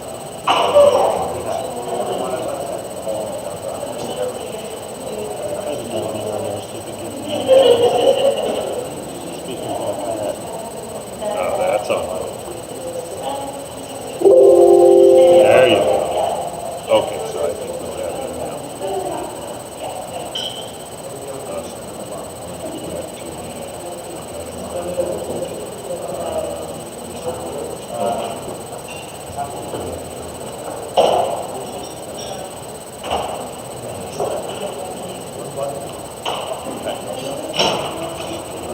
that's probably.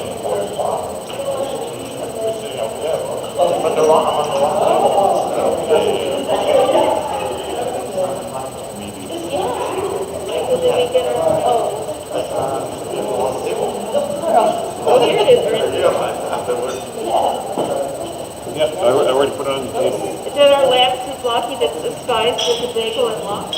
Yes. Come on, you. Such a slug. It's like just an old Celeron. Doorstop. More or less.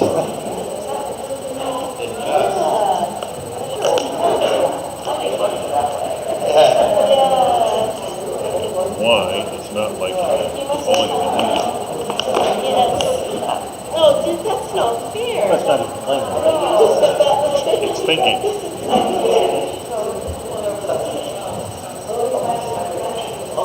What that means, huh? You have That's good. Yes. So it's when it's just gone back to speakers. That's what you want. Okay. Speakers. Yeah.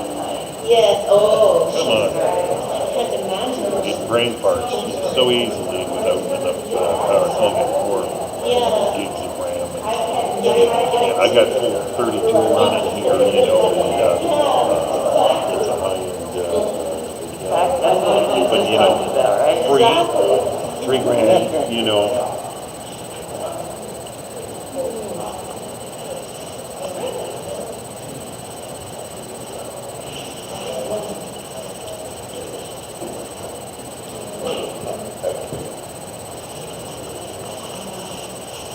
I got a guy in Tennessee, they can, on YouTube, they're listening to everything. Oh, really? Yeah, so I get texts from Tennessee. Yeah. We can still hear everything you're saying? Oh, right now? Yeah, well, I guess these mics are that hot. Oh, dear. Well, they're made for the room, right? Better watch out. Yeah. What if I just get out of it? Refresh.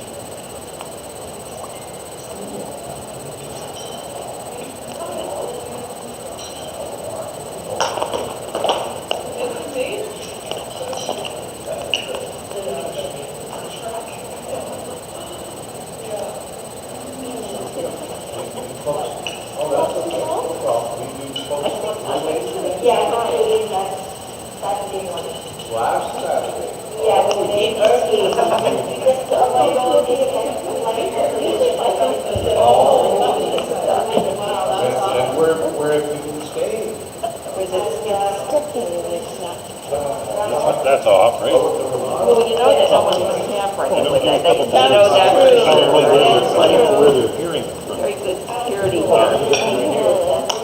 Want me to mute it? If you can for 20 minutes. It wouldn't work. Oh, well, thank you. Yes, with your efforts, that really is coming over the top.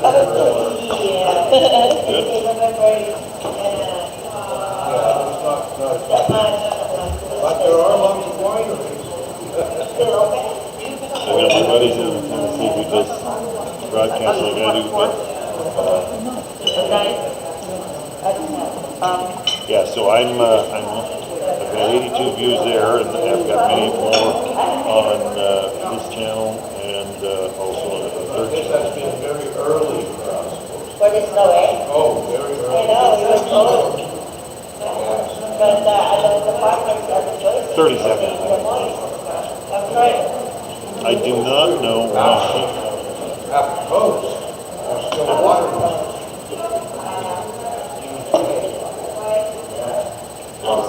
The water level is so low.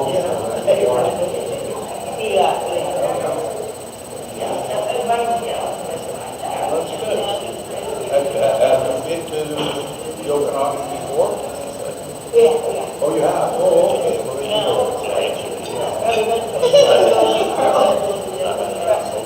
Oh, she hasn't responded. I gotta get some food in me though. I'll be right back. I gotta get some grub. You okay, Dad? Good, this is amazing. This is Very good. very good. Super. Thank you.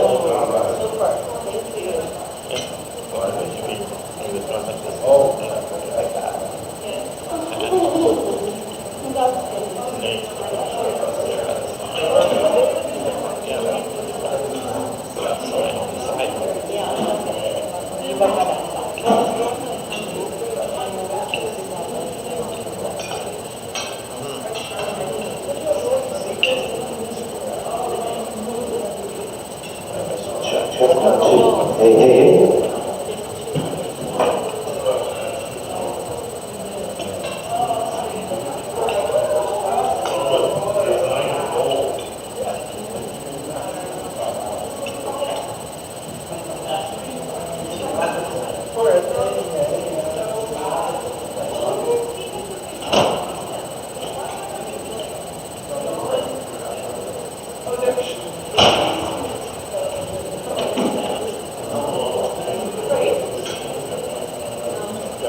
fish for BC.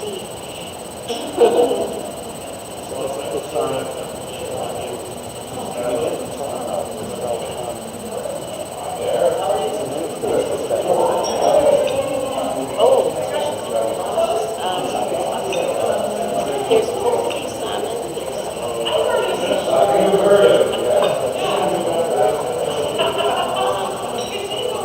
You mean the different types? Yeah, we have poultry and we have, oh my goodness, socks. Steelhead, yeah, some. Yeah. Nobody should go hungry. It's my favorite. And the rainbow trout. There's a lot of rainbow trout in the Goldberg. Yeah, but I don't know why. But if I pull him back, I see he's still, might hit play. I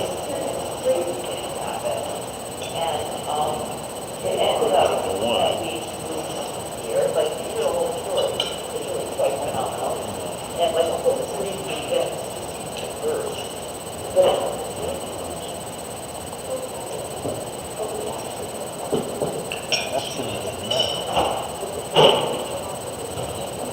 Open sound section.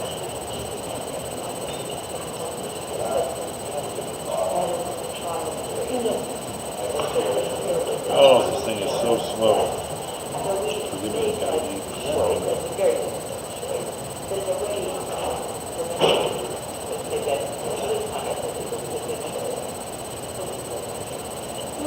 Keep her up with it, but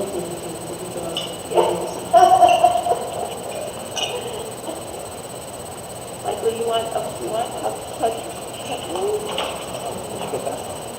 This lady, we asked her to Save it or not? but of course, input device if you will put check your audio. lettuce on, Okay, so the bagel's not cut.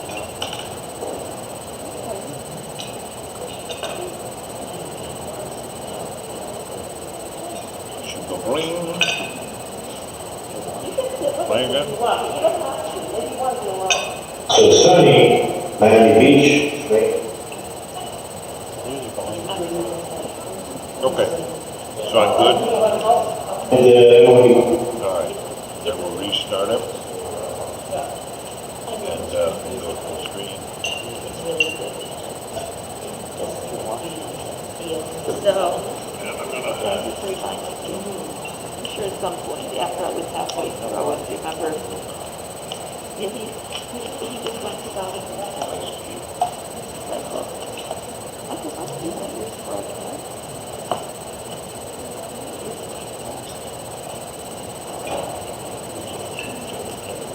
Okay. It is good. I just all right.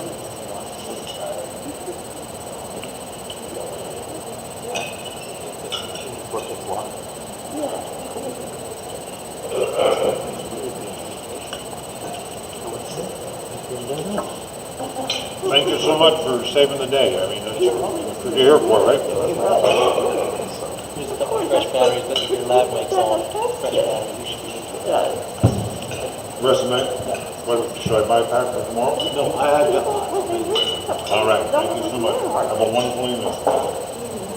But usually a lot of people there, and every time, in the whole Zoom land was also doing it. Frank, we're going to broadcast Okay. Yeah, I've been watching some of the, well, Oh, no. I guess it's my turn. Oh, boy. What can we say? Oh, my goodness.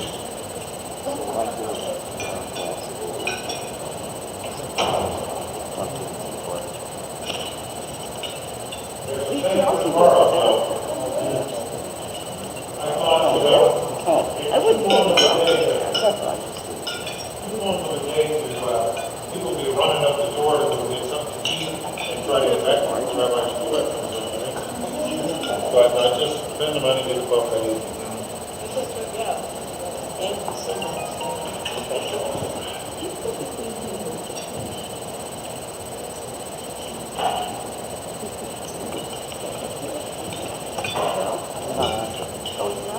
Oh, yeah, my wife, she's got a cold.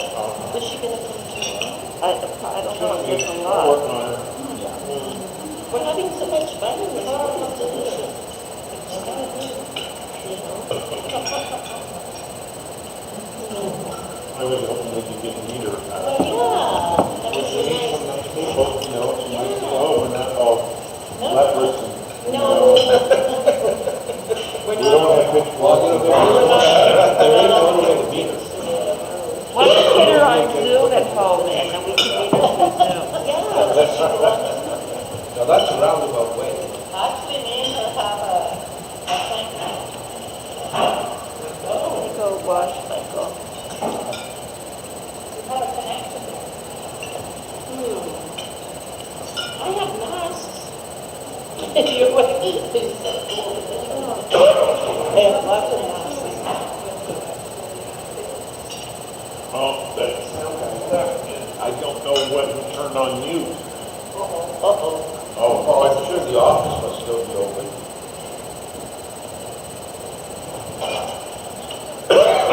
That's why I was running in and out. They couldn't answer the question and didn't understand the connection. Oh. And then he brought the extra part I needed to get the sound for here. Oh, okay. Oh, dang.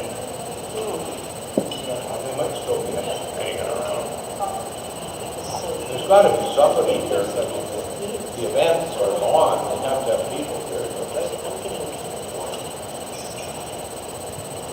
One fellow had an idea, but he couldn't answer the question by the phone.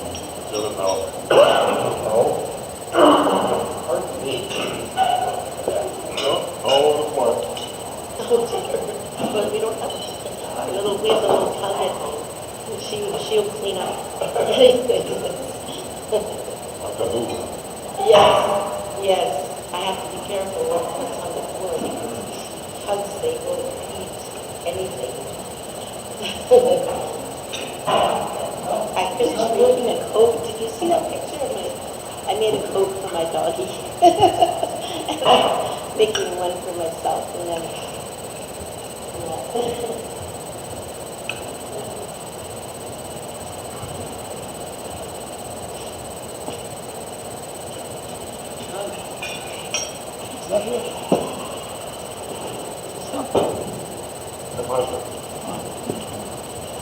I want to do an intro shortly here. And then I'll play it for us here as well. You know, I was in Israel, and the brother in Toronto, frightening genius. Oh, yeah, Two of them, and they were in school together, right. they wrecked the place. Oh, just imagine. Yeah. So why do we? Yeah, Rabbi Yitzhak Breitowitz in UNA, and he does a lot on orphanage. I tune into his weekly, make sure I have as many of his as I can.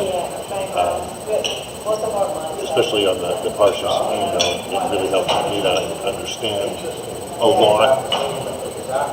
And he's so thorough. He's just, And did you meet here? I'm not sure yourself. Oh.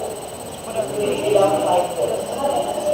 That five girls. leave it till Oh, my goodness. 6.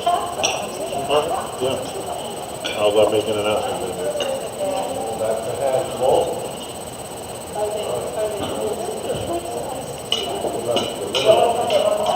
Oh, yes.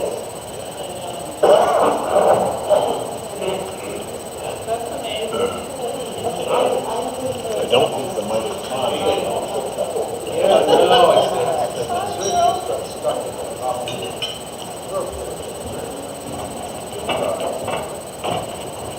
Testing.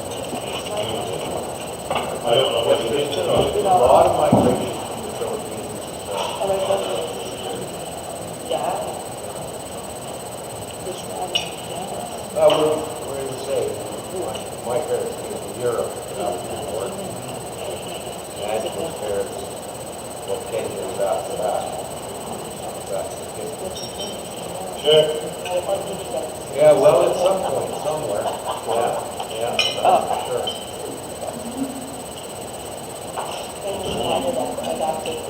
Oh, best place in the world, you know? My parents had a choice of, well, my mother's sister actually sponsored us, but she had, in the 20s, in Poland, out in Poland, there was a large immigration to South America as well, Buenos Aires, and she had 3 sisters there, they were all married. So she could have gone to Buenos Aires, so to tell me, to Australia where they had friends. They had one out before, and my dad had friends there, or Canada. And thank goodness they picked Canada. Australia would be good.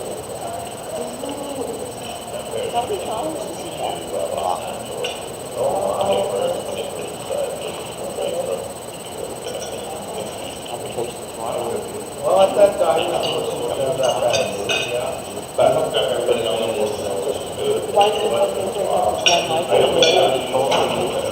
Be muted in front of the podium. I'll give you an audio on that. yeah, so, Check. okay. No, this goes to the speaker. And it was working perfectly 20 minutes ago. Well, in hindsight, it wasn't that bad of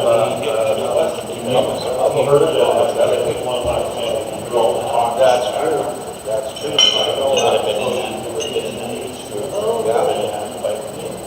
know that.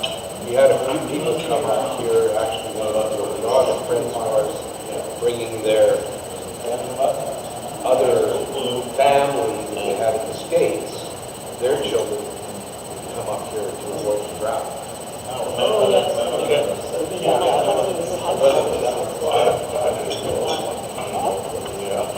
All right, thanks everybody. Okay, they're going to keep the food out for another 90 minutes till 6 o'clock, okay? There's lots of snacks, like I said, make sure I have enough for plenty of people.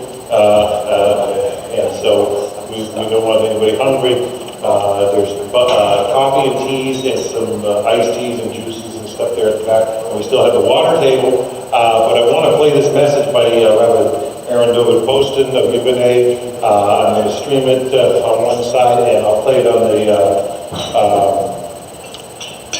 the screen for you folks here. And enjoy. This fellow, I've just learned so much broadcasting with him. It's just joy to me, and I appreciate him taking the time.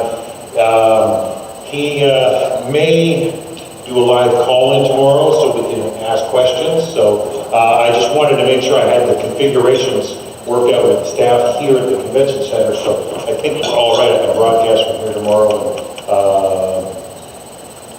and do a live stream with him from Miami. So it should be exciting. So yeah, enjoy the food. I'm going to turn this on with Rabbi Poston.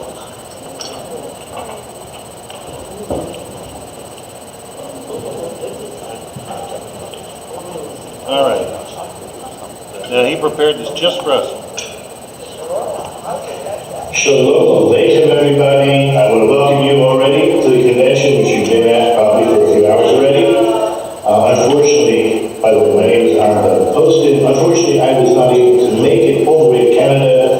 I had a family simcha, my niece got married, and I'm now in not so sunny Miami Beach. Yes, thank God. And it was raining. So I want to mention that I think it's amazing that Dan and Goldberg and all those people who were behind the scenes were able to put this convention together. And unfortunately, I'm not here, but I'm here in spirit. I'm talking to you now, as you can hear. I have been a guest speaker on the Noahide Center for some time now, and I feel very privileged that Dan asked me to participate. One of the things that he did ask me is to speak about chesed. In fact, our organization Yiboneh, Yiboneh.com, YIBONEH.com, is based on Chesed, as we're going to discuss. One of the first verses I will bring up is in Psalms 89, if I'm not mistaken, verse 3, that King David himself says that the world is built upon kindness, and it shall be built upon kindness. And we have to ask ourselves why, and what does that have to do with the non-Jewish world? So let's get down to the nitty-gritty here. Let's start with the verse. So if you open up to Psalm 89, verse 3, it's quite beautiful in the very beginning. I think I'll read in English 1 through 4. Amaskil Da'ethan, Mi'ezrahite. Of Hashem's kindness I will sing forever. I will make your faithfulness known to every generation with my mouth. For I said, forever will your kindness be built, the heavens. You establish your faithfulness in them. And verse 4, I made a covenant with my chosen one. I have sworn to David, my servant. Let's just hear the Hebrew because it's so beautiful. It says in verse 3, he marked for it said, Oilam chesed yiboneh. Right, the world shall be built upon kindness. Why is that so important? First of all, I don't know if we really understand what the word kindness means in English. Perhaps we do. I don't know what it is in French. But chesed is not just kindness. Chesed means pity, to be pious. And I have a feeling, a very strong suspicion, that anybody listening to this wants to be, for sure, if you're not Jewish already, to be at least the pious among the nations. Because there's such great reward waiting. But it's a fulfilled life. We have to go back. There's so much information, and I hate to tell you this, we're just going to scratch the surface. There's no way in 1 hour plus that we're even going to go deeper than the superficial understanding. But I hope that still, not only will it blow you away, which it should, but hopefully we'll be able to bring it into our lives, beginning with thought, and then bring it into action, and hopefully our heart will be transformed through what we're going to call chesed. So our organization is called Yiboneh, as I mentioned, and it's built upon this whole concept, which we will elaborate now. First of all, Hashem himself, the Yud-Keh-Vav, the one true God of the universe, of Israel, the God of Abraham, God of Isaac, and the God of Jacob, and the God of everyone here. Okay? The Yud-Keh-Vav stands for the Rachami, for the Chesed, for the bestowing of kindness. Now, the world cannot exist if it was just on din alone, on judgment alone. And therefore, Hashem knew that He created us. And so this world that we're now living in, we must, or else the world will cease to exist, that we must embody, remember God created us in His image, we must embody these concepts. Everyone, Jew and non-Jew alike. As I think I mentioned now, or perhaps in previous videos, I give a class called the Torah Devorah. When we imitate Hashem's goodness that flows into the world. Okay? So there's going to be a key part in not only hopefully bringing in more chesed into the world, which we need, but it transforms us to really, truly, I'm going to use the words again, we're creating the image of God to be our true selves. The soul itself is in the image of God, and God truly is the bestower of kindness. Now just to bring it home just a little bit, the word Jew is actually based on this whole concept, because Leah had 3 children at the time, and she named her 4th child Yehuda. She had Ruach HaKodesh. She had the Spirit of God upon her. She had a sense of prophecy. And she knew, as well as the other mothers, there were going to be 12 tribes. But she made an assumption, and it was wrong, but it doesn't matter. It's an assumption, it's a good assumption, that each mother would have 3 children. And when she received her 4th child, she named him you because she said, wow, I got more than I deserve. See, I would ask, what's Judaism? Right? Because even non-Jews understand that they are part and parcel of the Jewish nation, the Jewish nation's mission. They may be, I'm not going to call them outsiders at all. They're the laymen, the Jewish people, as the Torah says, you are the Mamlechet Kohani, V'Doy Kadosh. We are the, let's say, priesthood, right? We are the priesthood, and you guys are the laymen. So you should come to us for advice, or hopefully we're living up to the dictates that Hashem has asked us and commanded us and wants us to live by, that you will see, wow, right, that God is with you, right? Hang on to the tzitzis to say, I understood, I hear that God is with you. Teach us, because Yehuda is the lawgiver, is the malchut, is the one in charge of the authority in this world. So basically, all the different tribes look towards Yehuda as the authority, and that's why we're called Jews. Yes, it's true that Yehuda is the largest. I'm not so sure today, but let's assume that Yehuda was the largest of all the tribes. So all the other tribes, as we know, the northern kingdom denied the monarchy of Yehuda. I'm not saying the other kings, and people did follow suit. So there's a guilt involved in the northern tribes of not recognizing the malchut, the kingship of Yehuda and the authority. But going back to Leah, Leah understood that she received more than she deserved because she received a 4th child, that she thought at the time. The word Yehuda means to give thanks. It's interesting, this week is Thanksgiving. In America, I'm not sure what they do in Canada. I'm not going to discuss that right now, but, well, at least that national holiday of Thanksgiving, I'm not going to discuss. But the whole concept of Thanksgiving, the Jews make 100 blessings a day. In other words, the layman, the non-Jew, should understand, whatever the Jews are doing, or supposed to be doing, that's kind of like, let's say, the ideal. Bottom line, keep the 7, go to heaven. But there's so much more, called again, highest means to go beyond the letter of the law.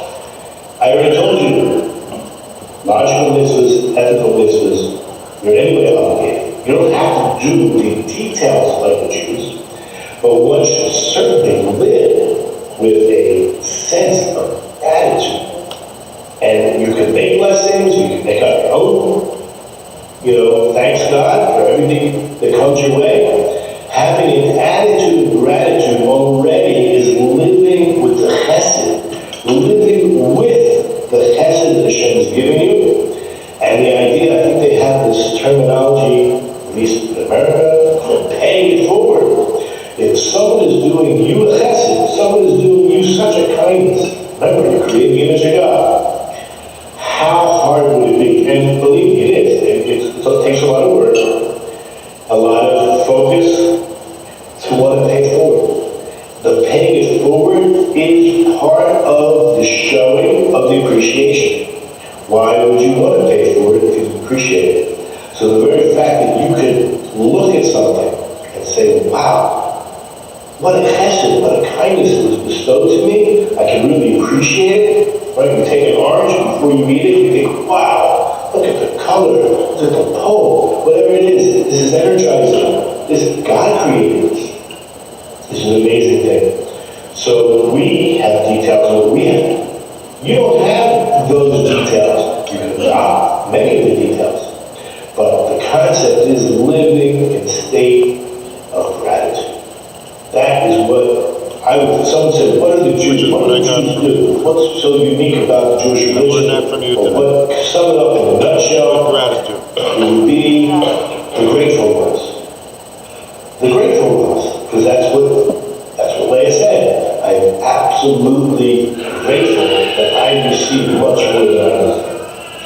And that's the most amazing thing. Come back, that's the whole theme for my little, crunch here for the next hour. Now, there is a very important verse that I'd like to read for you. Start with the English. Okay, this is in Proverbs. This is King Solomon, wisest man, chapter 16, verse 6. With kindness and truth, sin is forgiven. Now, and I'm sure many people are looking for forgiveness. Many people are looking for, a communion with the Holy One. And we all know that sin, to a certain extent, is that barrier that keeps us, I'll say, a distant relationship. But if we could be forgiven, then for sure, and we know that this relationship is eternal and is meaningful. So what does it mean with kindness and truth, sin is forgiven? I'll just read you the Hebrew because it's quite beautiful. It starts off, Bechesed v'emet, both, what we'll call kindness and truth, Yechupar avot, it actually atones for sin. Very important. Just like the word chesed, chassid means pious, it really means to go beyond the letter of the law. The way that we act, that's the way Hashem acts towards us. It's a very fundamental principle. Judaism applies all across the board to every human being. So if we act beyond the level of someone harms you, and you forgive them. Somebody does a not so nice thing to you, and you overlook it. This is the way that Hashem will behave with you, meaning He will also go beyond the letter of the law. It sounds crazy, but what we do, Hashem reacts. Right? We're not taught that when we're growing up. You run to the world, and that's it. And whatever He wants happens. However, it's a very difficult concept to understand, I think. But there's this concept He created us as partners in creation. Okay? He created us in His image. We have free will. We'll talk about that as well. So by us making a choice and deciding to do something that is, let's say, illogical, a little bit, someone harms you, right? Then you pay them back. But if you go beyond the letter of the law, Hashem will act with you beyond the letter of the law. It's such a fundamental principle that it's very hard to grasp to a certain extent.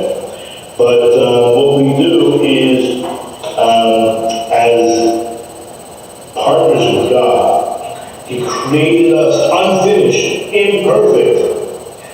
And He wants us to work on our character. As the Goldberg says, the purpose of creation is to actually mataking hamidos, which means to work on your character. Okay? And to a certain extent, we're going to talk about this idea that the chesed itself, without the temple, right, without korbanot, in fact, God doesn't even want your korbanot. Of course, He asks for it because there's a lot of benefit. Aside from the benefit, I'm going to read to you a medrash. It's in the Yilkut Shimoni Hoshaya. Hoshaya is actually quotes the verse 6:6, chapter 6, verse 6. It says, I desire kindness and not offerings. Said the Holy One, blessed be He, kindness is dear to me. That you act kindly to one another is dearer to me than all the sacrifices that King Solomon brought before me. Once, Shlomo, King Solomon brought 1,000 burnt offerings. Rabbi Yochanan ben Zakkai was walking in Jerusalem, and Rabbi Yeshua was walking behind him and said, this is after the temple was destroyed. Woe to us that the temple is destroyed, the place where we were forgiven. responded, "My son, fret not, for we have not kindness, or it was worse," right? It was a unkind act. Perhaps going out of your way is what is going to make a huge difference in your life. This is what we call it mivater, is to overlook the negative of the other person. Obviously, it's so easy when someone does the kindness for you to pay back, right? As we've mentioned that, paying it forward, paying it back. But here we're talking about really refining your person, your personality. That is going to be better than a sacrifice. You can even equate it to a sacrifice because you're working on your character. By the way, back in Proverbs 16:6, I just want to mention that we're here learning Torah, right? The Torah that Hashem gave us. Going back to the verse, it says, "With kindness and truth, sin is forgiven." Right? Chesed v'emet. Emes is the Torah. So by learning Torah, meaning learning what needs to be done, whether it's the 7 laws, the 7 principles, or all those other commandments that are beyond the 7, that are theological or moral, that also elicits forgiveness from Hashem. Now, as I mentioned, that forgiveness is basically removing those barriers that you have made through mistakes that we made in life. Okay? So who wouldn't want to have those barriers removed and seek forgiveness and be forgiven and have a intimate cleaving with Goldberg, with the Almighty? Now there is a principle in Perkei Avot that's brought down that an ignorant man cannot be pious.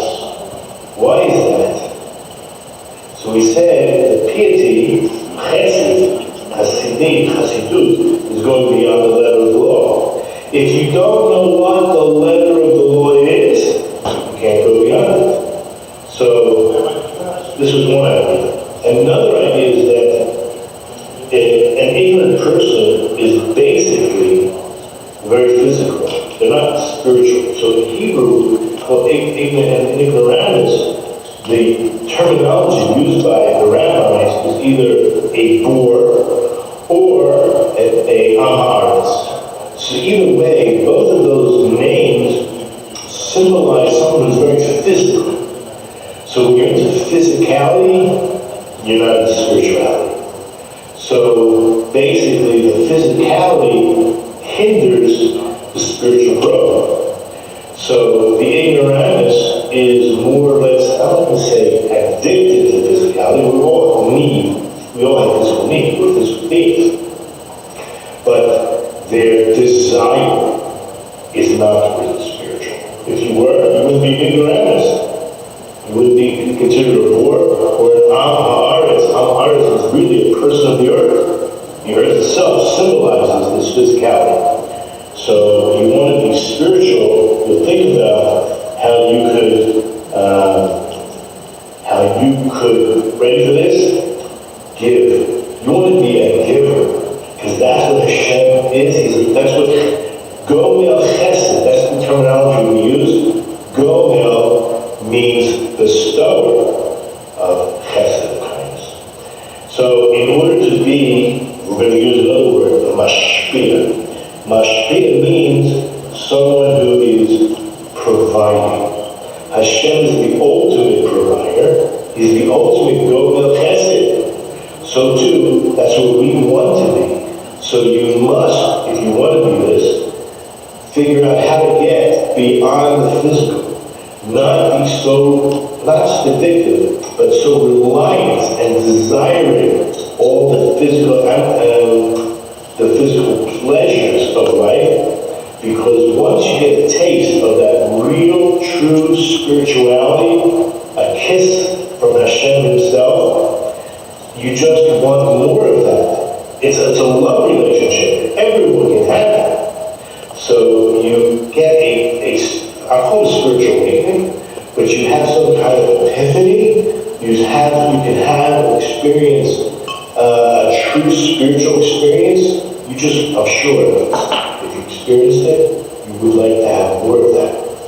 Okay? So you would think about how you can be a mashpia, how you can be a giver. Figure it out. The little that you know, whatever you know, find others who know less than you and share with them. Obviously, the best way to do it is to be a role model. Right? It's not about just the head knowledge, right? But the working on the character when people see your character. When people see you transform yourself into a more spiritual being, then people who are seeking it will see it. And by seeing it, they'll hopefully cling to it. They'll ask you for advice. When they come to your classes, teach. Learn how to be a teacher. In fact, for the Jew, we have an obligation to learn the entire Torah, even the theoretical stuff. You guys have an obligation to learn these, not the theoretical, but the practical. So there's so much you can teach on a practical level and even introduce people to spiritual concepts.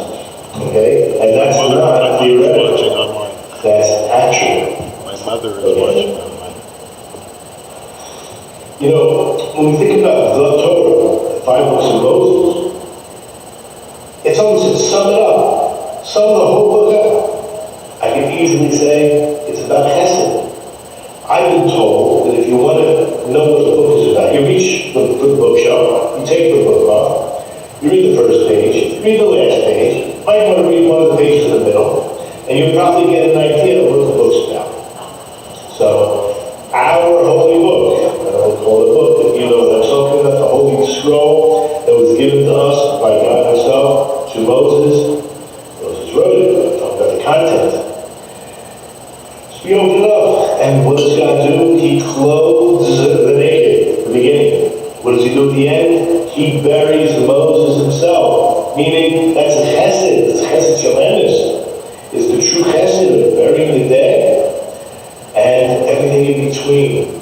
All of that chesed. It's all that chesed. Even when God rebukes us, when God punishes us, not only the word punishing, but we'll use it for practical purposes.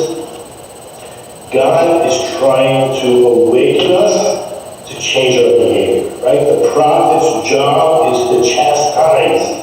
The chastisement comes from love, because God only wants to bestow the goodness.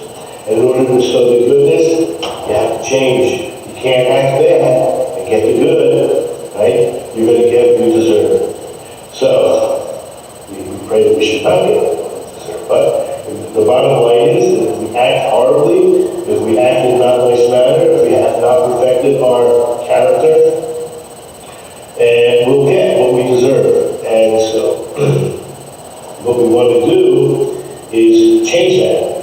Okay, so beyond the letter of the law, if we act beyond the letter of the law, again, Hashem will also overlook and not take out that punishment. But the punishment, again, the reason I don't like punishment, going back to the idea that he wants to bestow the kindness.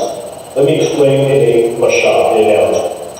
Rabbi, Torah, blessed memory, always says like this: imagine you have a couple children, they're playing with a ball, and they're in a park near a street, not a main thoroughfare, but nevertheless a street, and the ball rolls out into the street, and one of the children runs out and picks up the ball. He doesn't look, to the left or to the right, and he runs out and the car comes to screeches.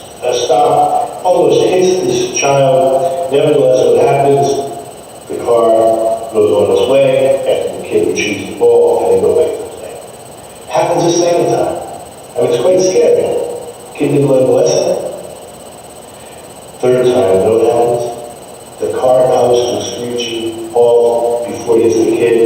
The driver gets out of the car, takes this child, puts him on his lap, over his lap, removes his belt. I don't know how hard he hits him, but he gives him what we'll call potch. We'll call it punishment. We'll call it a wake-up call instructions for living.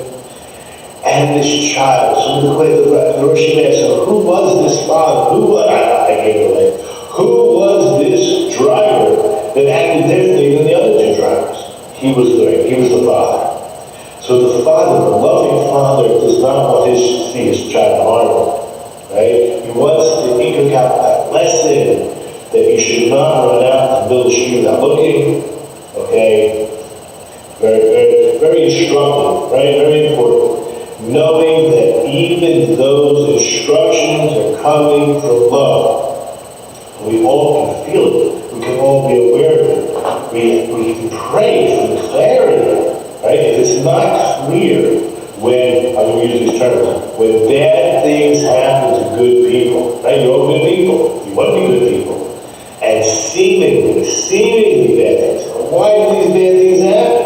You can answer. You have to ask that question. Moses asked that question. The question is, was there an answer? It's a long discussion for another time.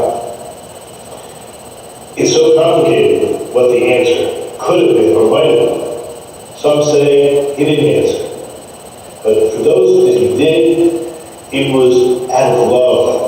Out of love.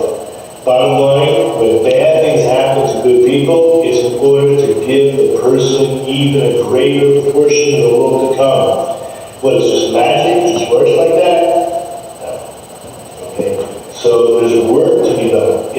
Trust me, it's all about, like the Golden God says, working on your character.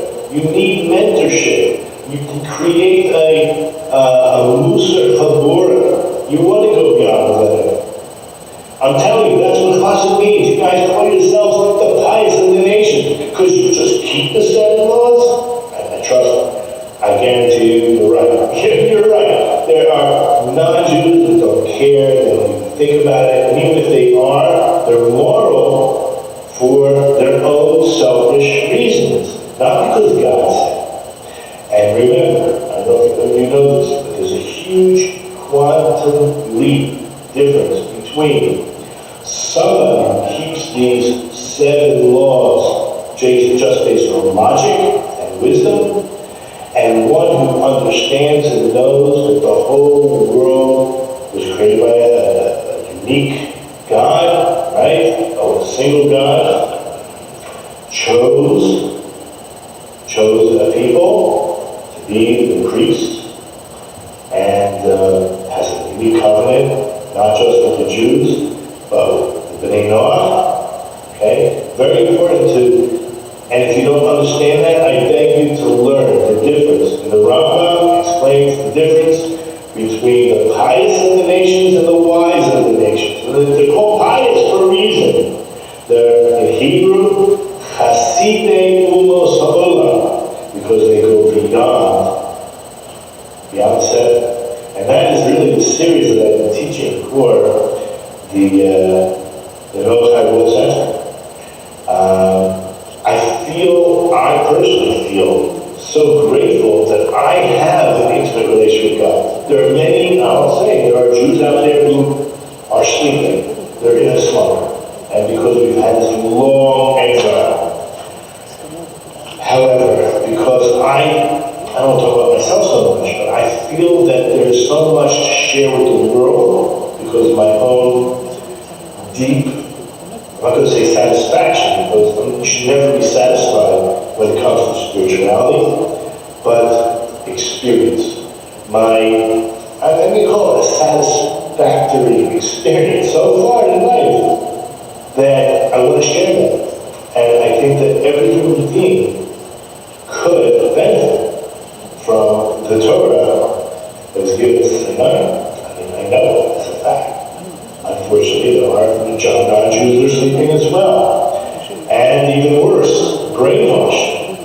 How do you get somebody to be awoke, really awoken, right? We have the terminology, you have to turn away from bad and then do good. So just to get them along the way to do good, again, chesed, to do good, is if you have a rotten foundation. And I'm not going to say every Gentile who's not involved in the Bnei Noah movement is rotten foundation, but those that have involved in other religions, some of them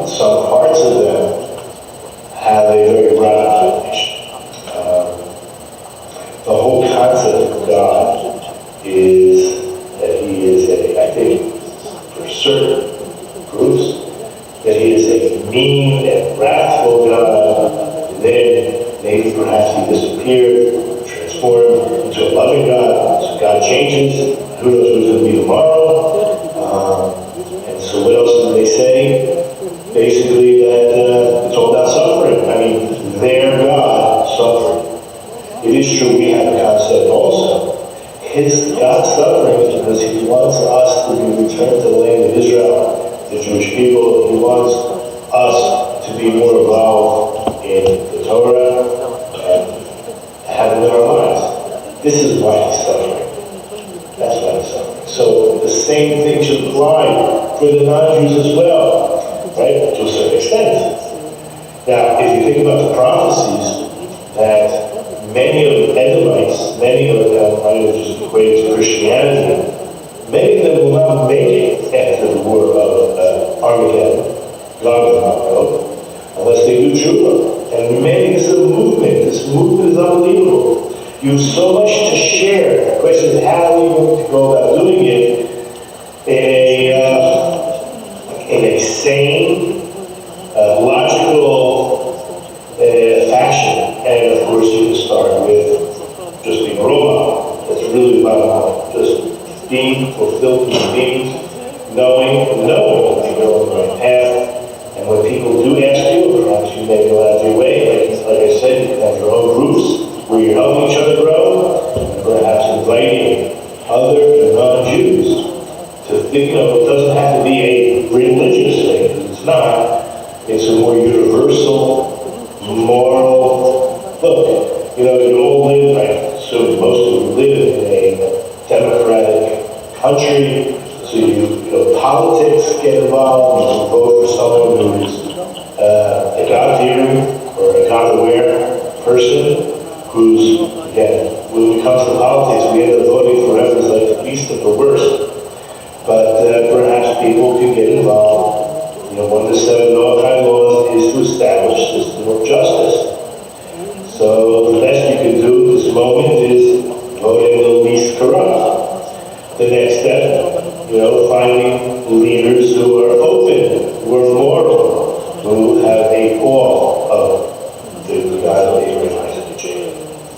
So that's slowly evolving. I mean, we're living in prophetic times. With the internet, where knowledge is spreading throughout the world, and there are ways, there are things that you guys can do to pay it forward. It's an unbelievable concept that I'm bringing up, but I think that the obligation is for everybody. The Jews have their own unique way of doing this. I'm sure it's quite controversial, right? Some will say we have no obligation whatsoever and to teach the non-Jews. But if asked, I have no doubt that we have an obligation to ask. And, how to get this across. And the reason I just mentioned that, because, see, we're still in exile, but we're coming out of it. So while we're in exile, it's clear that we're not supposed to, we don't have any authority. Who are we? It just creates more animosity and anti-Semitism if it looks like we're trying to tell the non-Jewish world what to do. So we've been in exile for 2,000 years, and we're not yet out of it. I know it looks like, we have a state of Israel, but trust me, there's still a lot of anti-Semitism, and we're not yet there, but we're getting there. We're crossing over into a new world. So there's so many non-Jews that are coming to us now, and I think it's a great privilege, and I wish that any Jews listening understand the enormous responsibility that we have, that when asked, that we should really be there and be knowledgeable. But again, when you talk about 15 million Jews versus, I would guess, 8 billion other people, that, we know what the onus lies. We know where our responsibility and fault really is, because we are still in exile, because we are not yet completely righteous yet to bring Mashiach, or the opposite, completely evil to bring Mashiach. We're somewhere in between. But Bezrat Hashem, more and more Baalei Tshuva, people who were Jewish and not religious are becoming religious, I would say that that will have a major impact. The Baal Tshuva movement, for sure, has a major impact on the rest of the 8 billion people on the planet, because we are the priests, we are the role models, so to speak, and so the more that we are awoken to our spiritual mission, the more impact we will have on the world at large. And I know there are several, I know, do everything they can when they meet a non-religious Jew to encourage them to seek out more knowledge about their nation, about their religion, about their history. What I'd like to do now is go to Proverbs chapter 14, verse 34, to explain a little bit of the difference in thought when it comes to chesed and what's going to be the difference for especially non-Jew, how they should view chesed. So it says in chapter 14 of Proverbs, verse 34, we'll also read verse 35. Charity will uplift a nation, but the kindness of regimes is a sin. 35, the favor of the king will be upon the wise servant, and his wrath will be upon the shameful one. Now in Hebrew, it's very interesting, because it says, tzedakah. Now tzedakah, think about it a second. Tzedakah means charity, and that's how they translate it in the art scroll tonight. Tzedakah itromen goy. We usually use the term for a non-Jew, but it's not used exclusively. The Jewish people are called goy kadosh, or goy chad ba'aretz. There's several times through the Tanakh, because the word goy just means nation, and it's talking singular. There's no reason it couldn't be talking about the Jewish nation. But in this case, it happens to be. So it says like this, that tzedakah is charity. Well, let me just go, I want to just talk about something else for a second. We'll get back to this. That when a judge was giving justice, the word tzedek is justice. And it's also the root for tzedakah, righteousness and charity. What is the judge's job? His job is to make sure that justice is served, right? However, what is that justice? That when, let's just, for example, someone is owed money, or damage was created and they're owed money, basically, right? Not only because they get default on the loan, but because of damages. So the judge is giving tzedek. He's actually giving tzedakah, meaning he's giving actually just righteousness.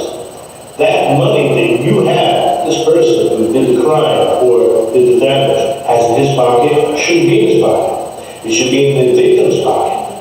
So he's creating justice, true justice. It's right where the money is going back into the person's pocket who belongs to. When we give tzedakah, we're holding other people's money. I have other people's money in my pocket, and I'm praying and hoping and desiring to run into these people who really deserve their money back. Whether I go out of my way or whether they run to me and we transfer the money over to them, that's right, that's justice. I'm holding their money. I'm a custodian of their money. Do you understand? That is how we should be looking at it. And that's true by a judge. That's true by us as well. So here it says that the tzedakah actually uplifts a nation. We'll call them, it says goy, we'll call them Jewish people. And then it says chesed l'umim chatas. And this makes no sense at all. That this kindness by the regimes, the l'umim, usually means nations. That's a sin. In other words, we have to now try to pick this verse apart, try to understand what it really means. And I think the next verse will have some insight, because the next verse says that the Ratzon Melech le'eved ma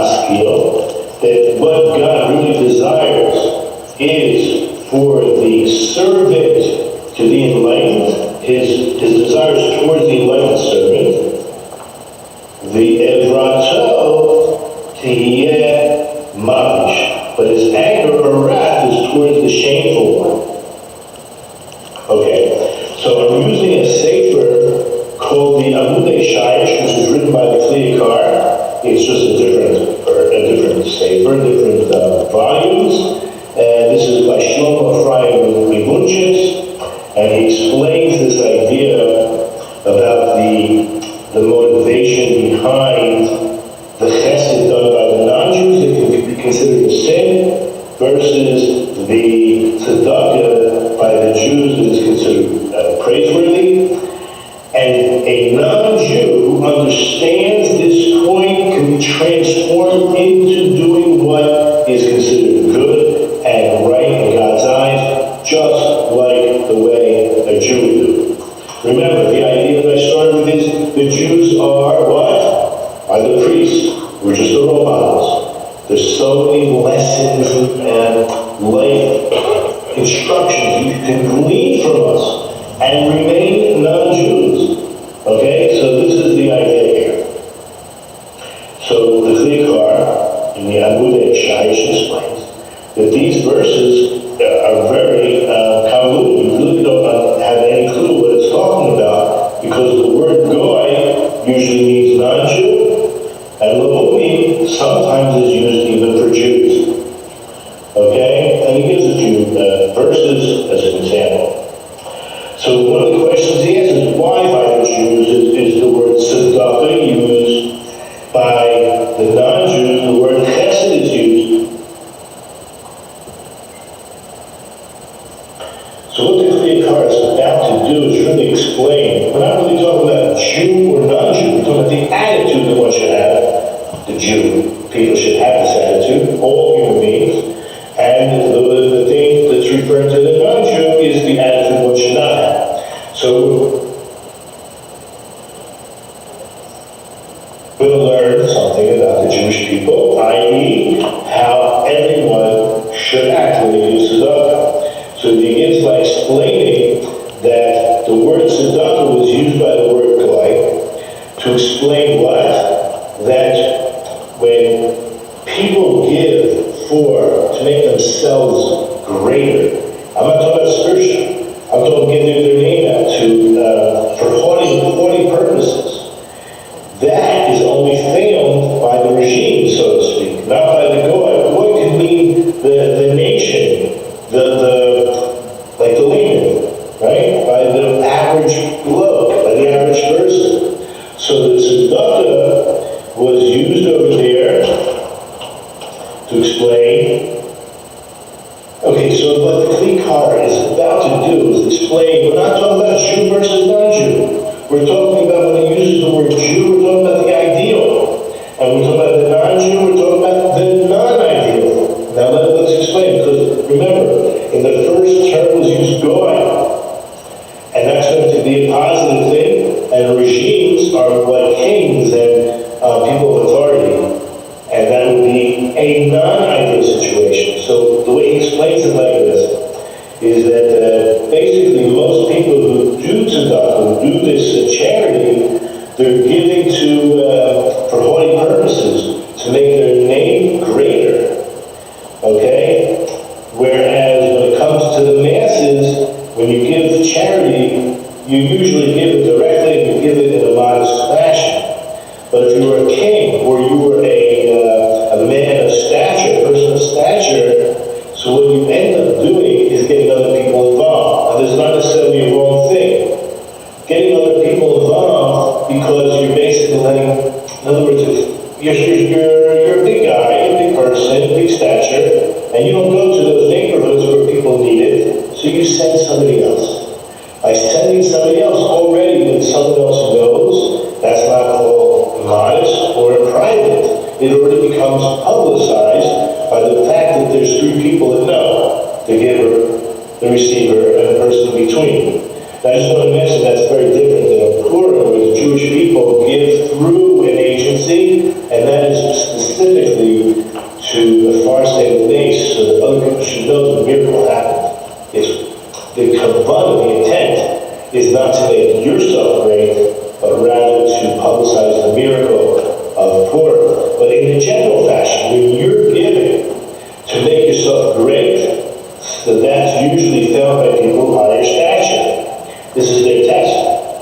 Whereas the Hamunah, the masses, would give in a much more dignified, modest fashion, not to make themselves great. Okay, so the kings, as we mentioned, they end up getting other people involved because they're not interested even in associating with people like that, and that's a big problem. So therefore, when it says that the tzedakah is karone goy, that the charity uplifts the goy, uplifts the harmona, not the men of great stature, because the people of, let's say, lower stature, they are partners. They're part and parcel of the masses. But when it comes to the regimes, so they're already associated with kings and people of great stature. Okay, so this is a bit of an issue.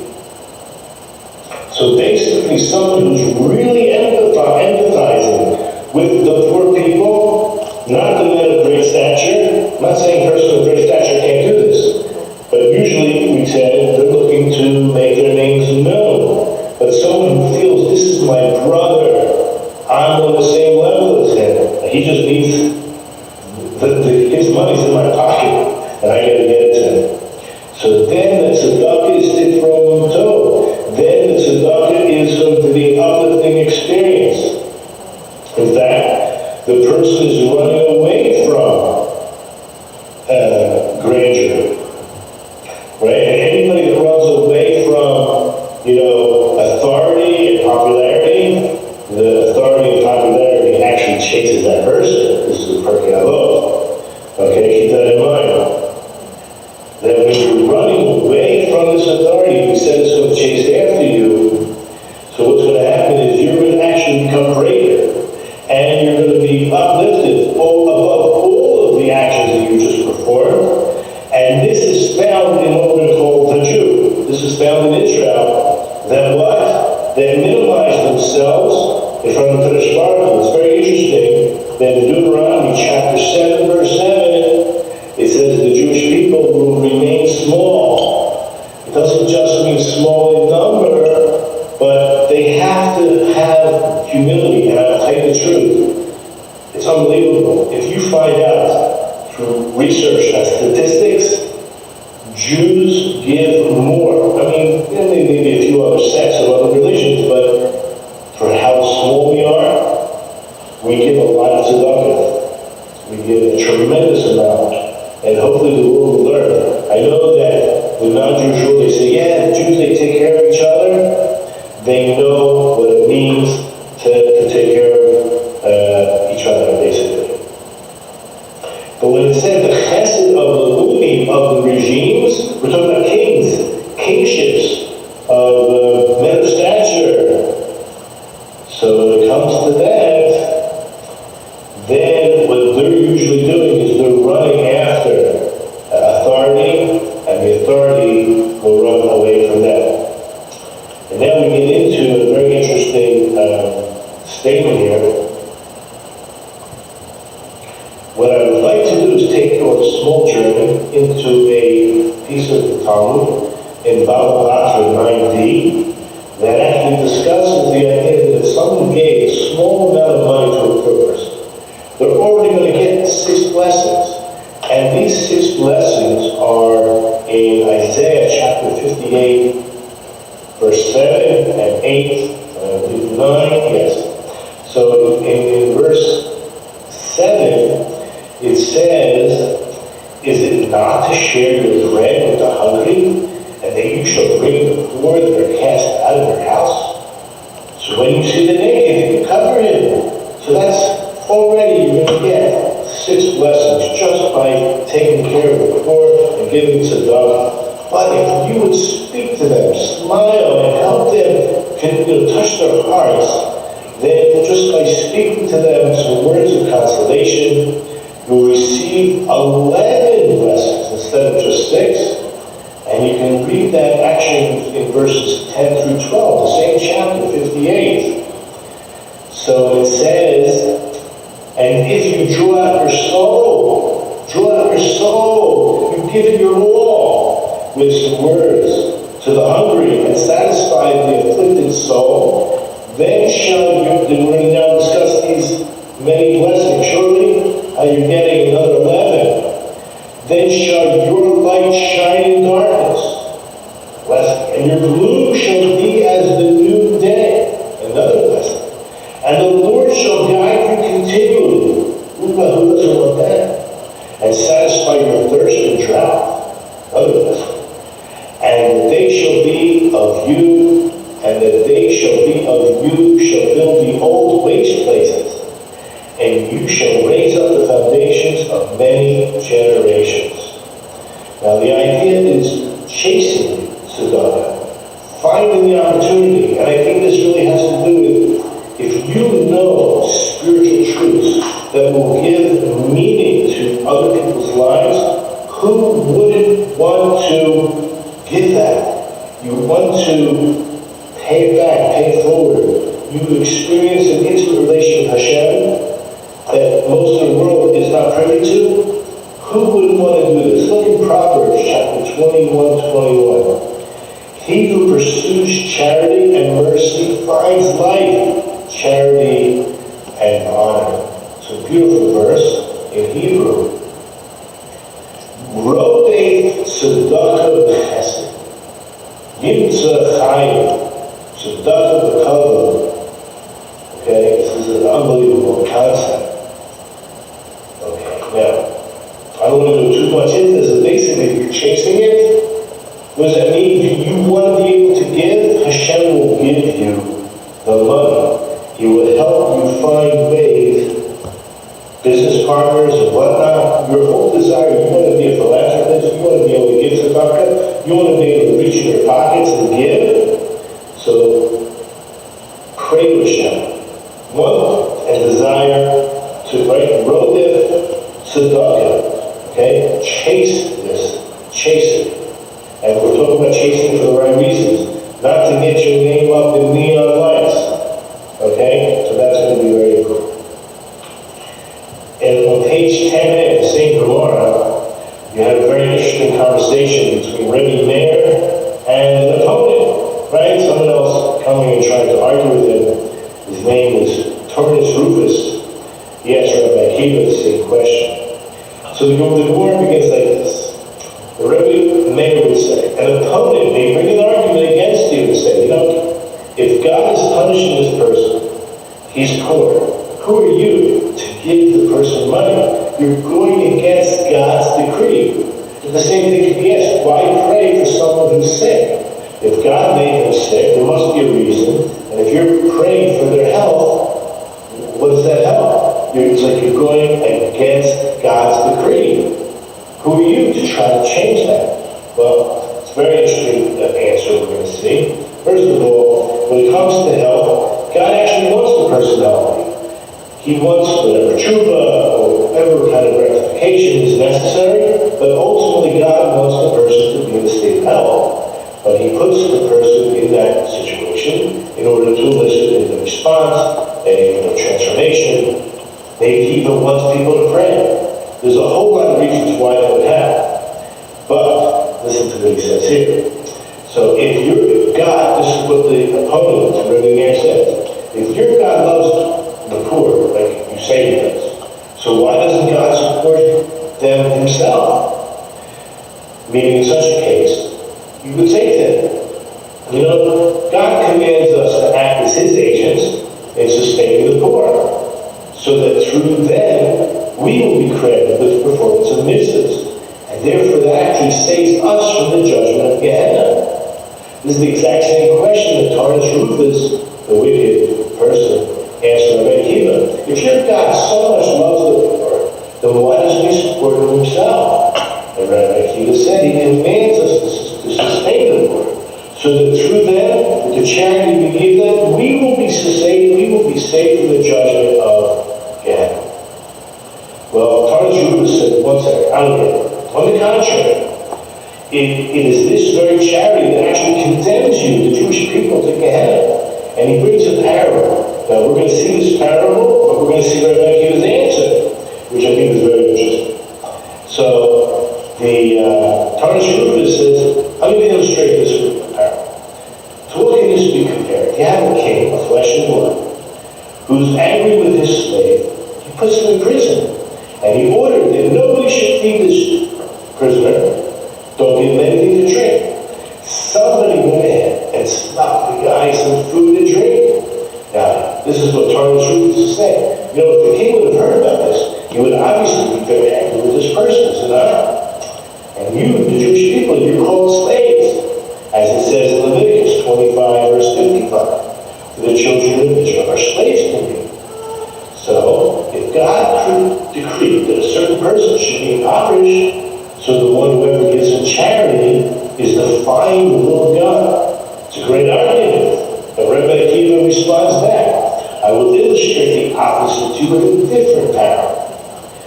So what is this comparable? Yes, let's compare it to a king of flesh and blood, who's angry with his own son and put him in prison and ordered that he should not be fed or given any drink. So one person went ahead and snuck in and gave him some food and drink. Now, if the king would have heard that about this, his actual anger would have been abated. He would be angry. Right? Would he not react by sending the person a gift? The person fed his own child. And we know in Deuteronomy chapter 14, verse 1, the Jewish people, we are called sons. As is written, you are the sons of the Lord your God. I just wanted to mention before we go on with the rest of this. You know, that it says the Jewish people are the sons of God. Are the non-Jews supposed to relate to God as the Father? Of course. You know where? It says that the Jewish people are the firstborn son. How can you have a verse that says you are the firstborn son? And it says somewhere else you are the sons. It means that the non-Jews are also created in the image of God and considered sons of God. But they're just not called the firstborn. Not a big deal. Okay? Just keep that in mind. Because I know this idea that the Jews are called the sons, and some people say, well, that means that the non-Jews are not children of the Lord. No, you are called, the Jewish people are called the firstborn, which implies there are other children. Okay. Therefore, it's a virtue for a non-Jew to know and understand and believe that they are the sons of God as well. But not the firstborn. Okay, so Tarnish Rufus responds to Rabbi Akiva. You know, you're called sons and you're called slaves. So we're called both. So when you fulfill the will of God, you're called sons. And when you don't fulfill the will of God, you're called slaves. Now, obviously we don't have the temple, so he's saying, now you do not fulfill the will of God. So what I'm telling you is really applicable. Rabbi Akiva said to him, it says in Isaiah chapter 58, verse 7, right? Is it not to share your bread with the hungry? And you shall bring the poor that are cast out into your house. So basically, when we bring the poor that are cast out into our houses, now we have the ability. Unfortunately, back in those days, you had the Roman soldiers. They took over the temple now. They came to people's houses. They pillaged. They took all their food. And that's right. So if we're not doing God's will, then people who are not fit to receive tzedakah, like the Roman soldiers, will just take your stuff. And that's how he answers. And that's a little bit more complicated, but on Rosh Hashanah, right, whatever you're supposed to get is already allocated to you, and this applies to non-Jews as well. God's ultimate judgment for the entire year, whatever a person will gain, whatever a person will lose, and keep in mind, you must share your bread with the hungry. Okay, now I just want to mention, I had a discussion with a particular rabbi who remained nameless on one of the the Facebook groups. He was asked by a righteous Noahide, should I give, or am I obligated to give, a interest-free loan? Right? What is an interest-free loan? When you lend money for no interest. Jews have that obligation to give other Jews. Non-Jews do not have that obligation. And I say obligation. So the person said no. Like I said, you shouldn't.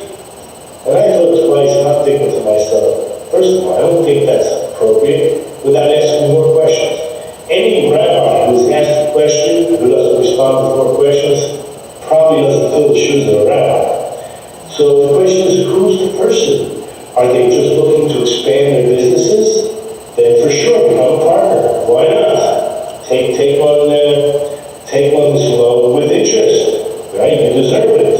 But if the person doesn't have any bread, doesn't have what to eat, maybe has their electricity being turned off, their water being turned off, or they need a fishing rod, right? They don't have fish, but they need to open a business and they have nothing. Figure out what status the person is in order to make that decision whether or not you're going to give them an interest-free loan or not. It's actually praiseworthy. If the person is really in need, why not? It's nothing off your shoulders, right? Remember, all logical and ethical myths apply to non-Jews as well. So I would certainly ask, what is your need? And we give those all the time. What is your need? You find out what your need is. First of all, we're not determining how much to give. We're not going to charge them interest. Now, why is it that a non-Jew, a Jew who gives a non-Jew money, should charge them interest, whereas for a Jew, comes to me, oh, we do not charge them interest. This is what I heard from Rabbi. That's why I remember already 40 years ago, it hit me like a ton of bricks, and it made a lot of sense. I was just becoming religious at the time, and I didn't know that much about the laws of giving loans. I didn't know that a Jew should give a loan with interest to a non-Jew. Of course, there would be exceptions, but the general rule. And I thought about it, and what he said was this. Like, it didn't make sense to me. Why should it be like this? So he says, you are the light to the nations. You are teaching them how to treat their brothers. And how are they going to learn? By watching you, how you treat your brothers. If you treat your brothers, I said your nation, your brothers, your city, a certain way, it should have such an impact and influence that this will impact them. If you Jews gave interest-free loans to everybody, it would never impact. Why? Because what would happen is, they heard you give interest-free loans, so they don't want to come to you. But once you say, no, we only give the Jews interest-free loans, then the impact is much greater because they actually see how you treat each other. If they heard that you give interest-free loans, they'll go to their Gentile neighbor and say, can you give me a loan? He says, why should you come to me?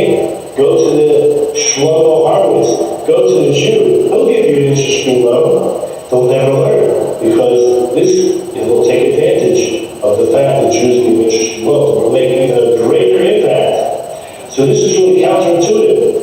Much of what we do is ultimately to make an impact on the world. And ask the question, why do Jews do this? Why do they do it?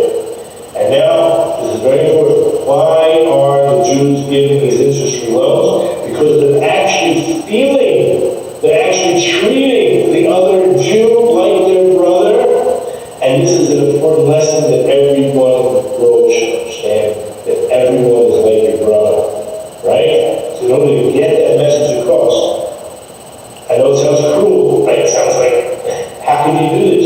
To them, you give the interest-free loans, but to others, the outsiders you know, we're a microcosm. In order for you to really get this message, it has to be like this, or the message will be lost. Okay, so let me just conclude.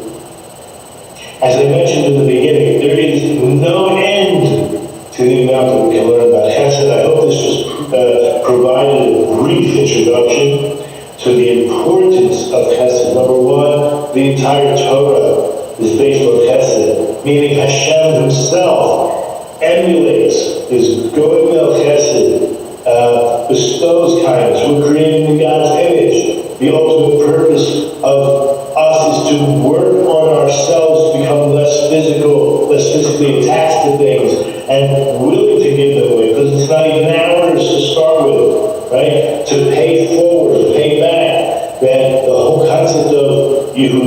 Yahudut, Judaism, Yehuda, is not, there's no authority that he's chasing. It was given because he ran away from it, right? Same thing with the chariot. Chase after it. When you're chasing after it, that's really going beyond the letter of the law, right? You're not just waiting for it to come to you.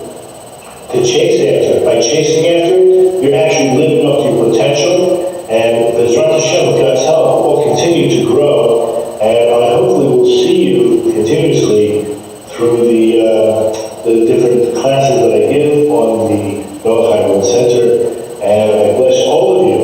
I'm not in Jerusalem. I'm here in sunny, actually raining quite hard, Miami Beach, but I do hope to run into you throughout our journey on this planet, and you can always write to me. Be happy to hear from you. Dan will provide my email address if anybody wants, or it will be maybe the link below up to the Noahide Center. Anyway, we're living in interesting times, and I look forward to seeing you. I wish you all a blessed year, a blessed life, and a blessed world to come. So with all that, call it go to you. I look to you with, like you have a lot of strength to do what you're doing with all the opposition that you may be facing in your families. But with proper guidance, you'll be able to weather the storm, as they say, and as you see the picture behind me, sail in sunny times, in glorious times. And I look forward to seeing you all. So have a great life. God bless.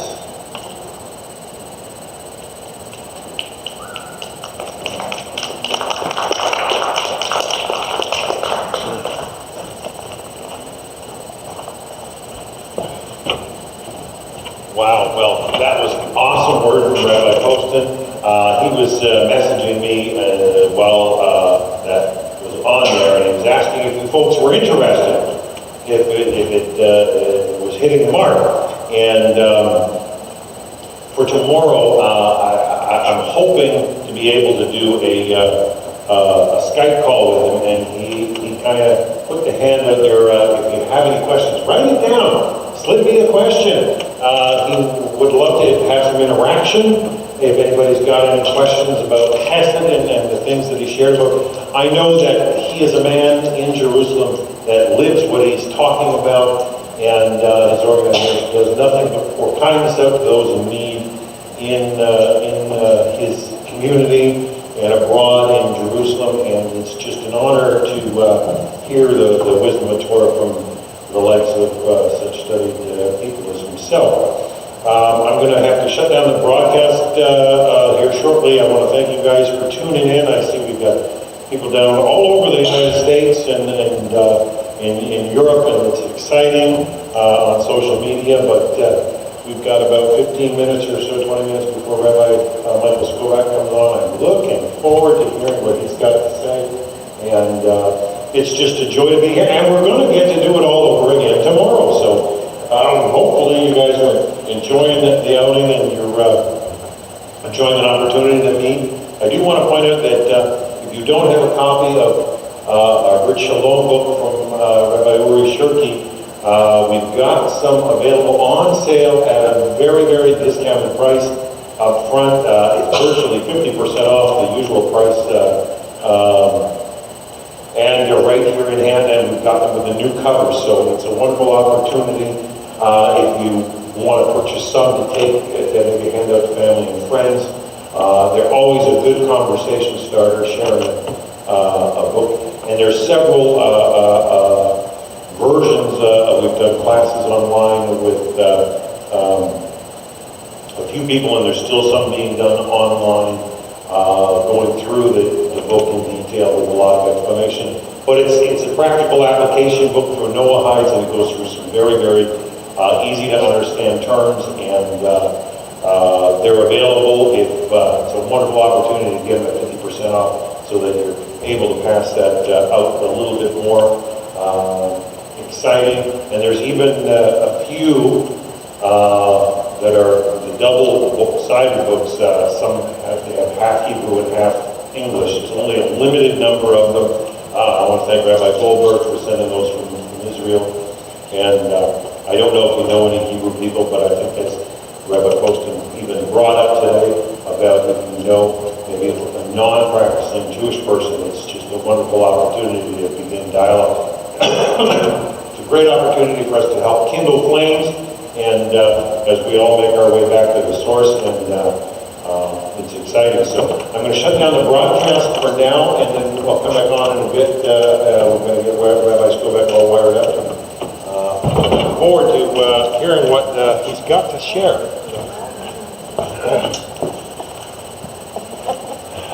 Not to put you on the spot.